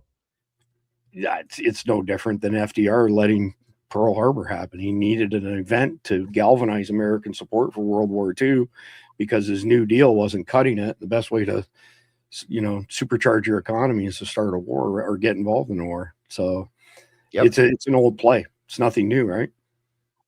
No, I mean, I really wish the Western media would be honest about what's going on rather than, trying to play agendas in camps, because you're being walked into a war that you shouldn't be involved in right now. This is Donald Trump. Donald Trump was elected to office on the position that there would be no more foreign wars. And within the first year of being in office, you've started another foreign war. And this could be a very prolonged war that could change not only U.S. foreign policy, but it could change the entire Middle East at the same time. Yeah, I mean, I've said this multiple times on air, and I'm not shy to say it at all. Pardon my French in advance, but I don't give a flying fuck about the Zionists. I don't give a flying fuck about all these terrorists. I despise the fact that we keep getting drawn into this shit. No offense intended to people who are good people, but I could give a fuck if they all killed each other over there, to be quite frank. It's not our fucking war. And there's a difference between Israelis and Zionists, just to be clear. So I'm not anti-Israel. I'm also not anti-people anywhere, because these are all garbage governments, not garbage people at the end of the day. And I'm telling you, myself, I've had enough of this shit. I grew up with it, man. I remember 1979. I remember, Ronald Reagan taking office and saying, you either give us our hostages back, I'm going to turn you into a parking lot. It's been going on since Christ was a cowboy, and it's not our war. and especially when it's crooked sons of bitches like the IRGC, the Zionists, Mossad. And by the way, just for the record, I'm not suicidal, and I have no intentions of shooting myself 3 times in the back of the head. So the death threats that have been made against me, if I go away, it's not because I committed suicide. I'll guarantee you that. Anyway, at the end of the day, just complete bullshit, in my opinion. I'll leave it at that. I could go on a major rant going downhill, but I'll save everybody the pain of doing that. Let's hit a few things here quickly. I just put a link out there for y'all for Wasatch Wagyu. So while Khalid was handling things, I got a bunch of empty wrappers here from Wasatch Wagyu. Mike Glover and I, we both have like a strong addiction. We're in treatment for it. We can't stop eating this Wasatch Wagyu. It's the only piece left that I have. This is Wagyu, 100% Wagyu beef out of Heber City, Utah, from the Wasatch family. And you can see from the high fat content, this is the most flexible jerky you ever done seen. I make sandwiches out of it. My wife makes charcuterie boards. This meat, the steaks, the tomahawk steaks, Khalid, are $100 a pound. And obviously that's way out of our price range. It's a very specialized market, but the jerky's not cheap either. $6 a strip. But if you sign up for a subscription with these guys, you can get it down to $3.70 per piece, pardon me. So almost half off. And if you do that and you forward your email receipt to support@survivaldispatch.com, we keep tacking another month onto your Survival Dispatch Guardians account at no extra charge. So if you have a subscription with these guys, you get a full SDN Guardians membership, and it doesn't cost you a penny extra, and you get good tangible stuff. The same goes for Carnival. These are our premier sponsor, 100% American, just like Wasatch is. The bag's made in America. The O2 absorber's made in America. 100% American beef. No mRNA, no histamines, no antibiotics. If you sign up for a subscription, with these guys, you lock your price in for 12 months. They're legally not allowed to raise the price. They had a 49% year-over-year wholesale increase in beef prices last year. Where else are you getting a 49% return on investment these days? This has got a 25-year shelf life, but basically 50% of what I bring into the house, and my wife brings into the house, and Mike Glover does, we eat about 50% of it. It takes like 5-10 minutes to reconstitute in salt and water, and the rest we stash away, for a rainy day, like, when we have hurricanes, terrorist attacks, all that kind of crap. Same deal. If you sign up for a subscription at Carnival, send me the receipt, support@survivaldispatch.com. We'll keep tacking on to your Survival Dispatch Guardians membership, and that will get you access to all the things. Here's Carnival. I put the link out there. It's in the description down below as well. And then I want to mention the Guardian stuff, because I haven't touched on this in quite a while. I'm not like pushy sales on the Guardian stuff, but this is a post that I made sticky today. Most people are most people are going to realize how bad things are at the exact moment it's too late to do anything about it. That's the gap. And right now the gap is widening. Guardians don't live in that gap. They see it early, they prepare early, and they're plugged into a network that moves before the headlines catch up. So inside becoming a Survival Dispatch Guardian, you get real-time SDN's SHTF alerts. So these are emergency alerts. They get sent to your email, our Substack, encrypted comms, POC-Link radios like these guys. I'll speak a bit more to them in a minute. The POC-Link smartphone app. So if you missed the broadcast on this, it gets recorded on your phone. You get to join our private element server. We've got over 20 highly secure and private channels. It's my server. This is not a public platform, and it's invite only for Guardians. But what that does is gives you access to Khalid. He posts a ton of stuff in there that you can't get anywhere else. It's not on X. It's not on Command 11's website. It's not public facing on survivaldispatch.news, which is where we aggregate everything. So you get a ton of value from all this stuff. You get early intel before it hits the public. You get exclusive content that you can't see or get anywhere else. You get $370 in survival e-magazines that cost over $1 million in payroll for the founder of Survival Dispatch to produce years ago. This August will equal the halfway point. In other words, from the founding of Survival Dispatch till this August, I've owned it for 50% of the time. The previous founder owned it. I acquired it, almost 5 years ago now. So at the end of the day, the SDN Guardian stuff's not about consuming content. It's about positioning yourself before the shit hits the fan. It's only $9.99 a month, or you can pay $99.99 a year. You get 2 months for free when you do it that way. And so you can go to my X at Survival Report is where you'll find me. You can go to survivaldispatch.news, and our onboarding team will jump on it right away when you sign up, and they'll get you into our Element server. You know what? The people who are dispensing intel like we are on Cleed side and survival prepping stuff on my side are charging way more than what we charge. And there's a reason we haven't gone to a higher price structure, a really big reason. Our mission is to dispatch information to our fellow Americans and friends of America so you all survive in these very dangerous times. As long as we stay on the mission, all of the other stuff will fall in place. So that's why we keep the price low. Khalid, well, between Khalid and I, we might get an average of like 4 hours sleep a day, and that's not a lie. People will tell you that I'm on 36 hours, Fred. I've been up for 36 hours again this week. This is the second time in 4 days. And there's a reason for that, because we're on this mission. We've got a lot of work to do.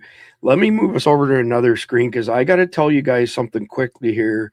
That's really, really worth. Actually, before I do that, POClink Pro radios, I forgot to mention those. You can, let me get this up here quickly. POClink Pro radios right now, you can get 2 of these for $3.99. You get a 3-year global SIM, but these guys do Wi-Fi. The Ultras do FRS, which is over the air, plus LTE. These ones do LTE plus Wi-Fi. These are a great complement, and you can communicate on very, very little bandwidth, ultra crisp on these things. I'll put a link out there in a second for that as well when we play the closing video, but I want to show you guys something, and this is important. I'm not selling you anything at all. So it probably not too hard to tell, you know, that, oh, I got it upside down. Dang. There. Probably not too hard to tell when I turn it the right side up. That's a duck. And guess where this came from? This came from Father Duck. And he sent me a couple of these POClink Pros, which in turn we are sending to one of our guys on the back end of Survival Dispatch News who works 7 days a week on this stuff. There's a couple individuals I got to give a shout out to. So Jason P., the guy owns his own plumbing business in Alabama. I watch him work around the clock, helping people get onboarded to our Element server, telling them where they can download all of the things that they get with their membership. He's absolutely tireless. Then he's got a partner in crime whose name is Ro, R-O. And Ro is he's an IT guy, works in fintech, and he's got a family, and yet he still finds time to work his ass off for you guys as a volunteer to help you guys get into the Element chat, find resources. We sent these 2 radios from Father Duck to Ro because he has more than earned them.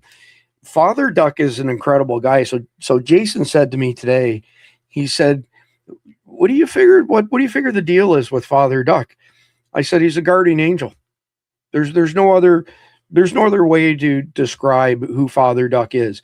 Father Duck has given away a metric shit ton of gear to our fellow Americans so that those people who are not financially able to afford things like 72-hour get-home bags and radios. He sent Randy a very expensive Yaesu radio. He sent him antennas.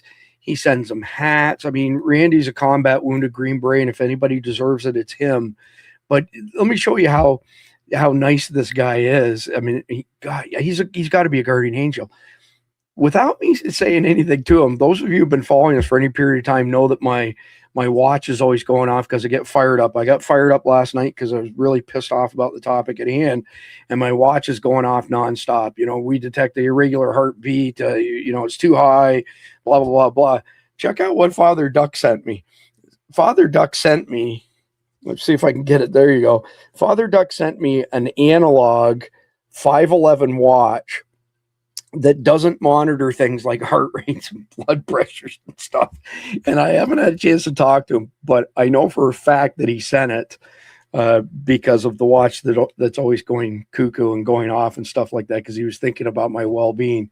It's the kind of guy that he is. He's sent entire IFACs out to people, not just small IFACs like individual first aid kits, but big ones.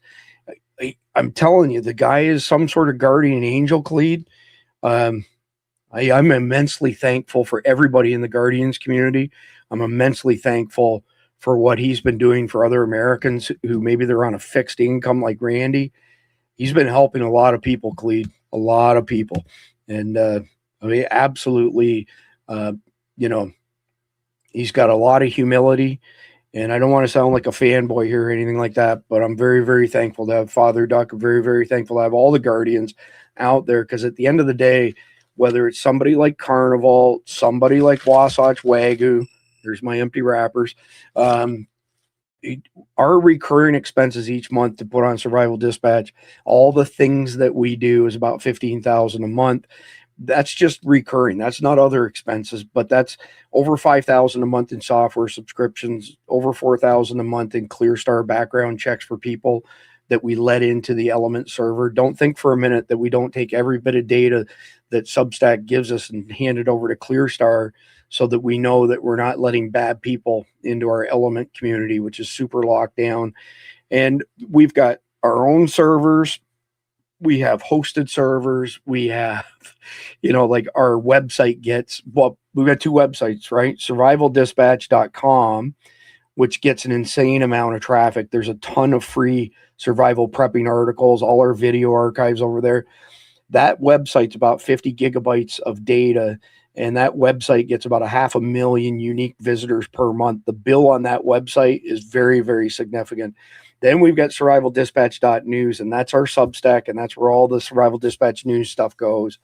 It takes a lot to run all of this. There's a lot of people in the background that y'all never see or hear about that I'm also very, very thankful for. So at the end of the day, when you patronize Carnival, you patronize Wasatch Wagyu, you patronize POC-Link radios, which I would not back if I didn't stand behind them, because comms is my wheelhouse in spades.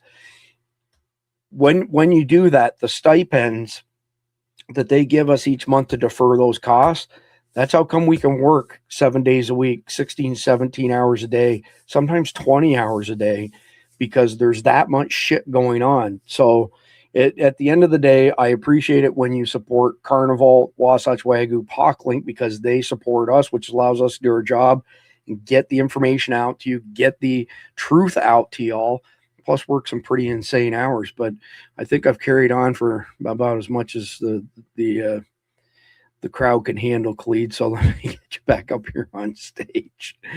Holy crap, here we go. It's been a long day when. So I don't know if you've got anything you want to say in closing, Clede. I've got one more sentence, but I'll give you a crack at it if you have anything you want to say. We've been talking about in the Element chat. We've got our first journal that we're publishing after 15 years of operations. We're publishing our first journal. It is a massive intelligence drop that we're doing in that journal, and we're giving it away for free. The amount of work that went into putting that together is, I can't even tell you. We're in the process of editing right now, and once it's ready to go, we're literally giving it away for free. Download it from our website, because we want that intelligence to get out. And we're really proud. I'm actually really proud of it, because the amount of work that the boys did on it to put it together, it just blew me away. But it's very important for everybody out there to understand that what we do on Survival Dispatch, no one else would do for the reasons that we do it for.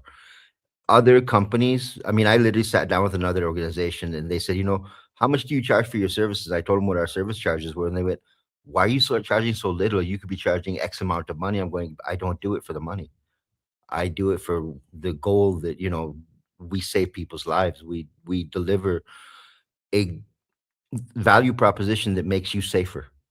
And that's why we do it. And they're like, you're crazy. I said, yeah, I am crazy, because I believe that, people are more important than money is. So I'm completely on board with what Chris had to say about all these guardian angels that we have in our family. this wouldn't work without you guys. This honestly would not work without you guys, because it's very hard to do what we do. I mean, I'm on a 36-hour spread. This is the second time this week I've done a 36-hour spread, and it's because we're doing it for humanity and not, for our pocketbooks. No one would do this much work if they weren't making millions of dollars in the process. But our goals are different. And a lot of people have bashed us about this and said, oh, we're lining our pockets with money and we're doing this. Right. I challenge anyone to prove that one to us, that we're lining our pockets, because I'd like to see how we're lining our pockets. I'd actually like you to prove that to my wife.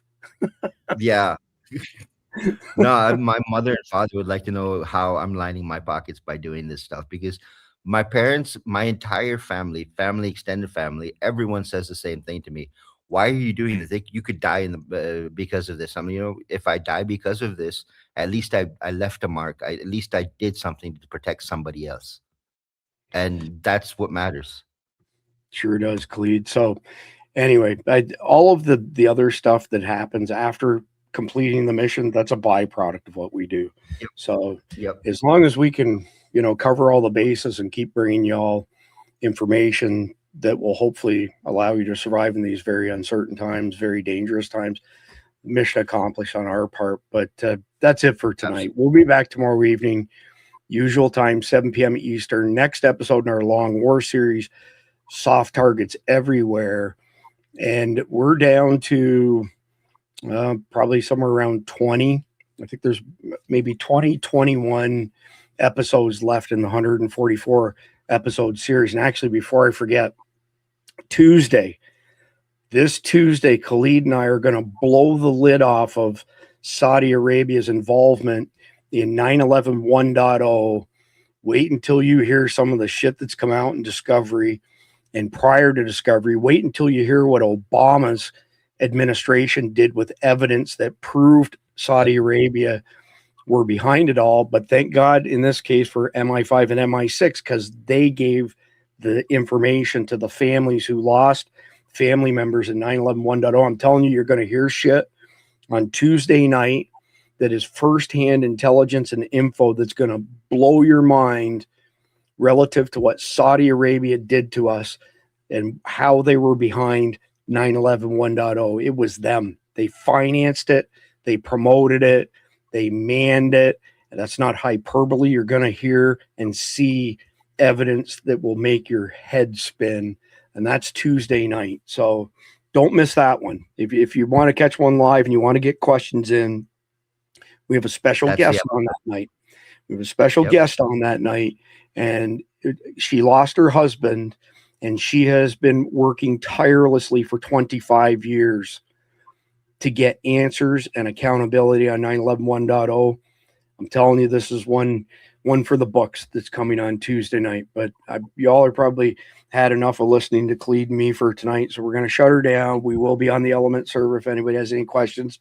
Do me a favor between tonight and tomorrow night. Please like, share, comment, and subscribe. God bless our law enforcement officers. God bless our military. God bless America. And God bless the men who created the A10 Warthog. You're going to see some amazing footage. It's almost 5-minute closing video. Thanks, y'all. God bless.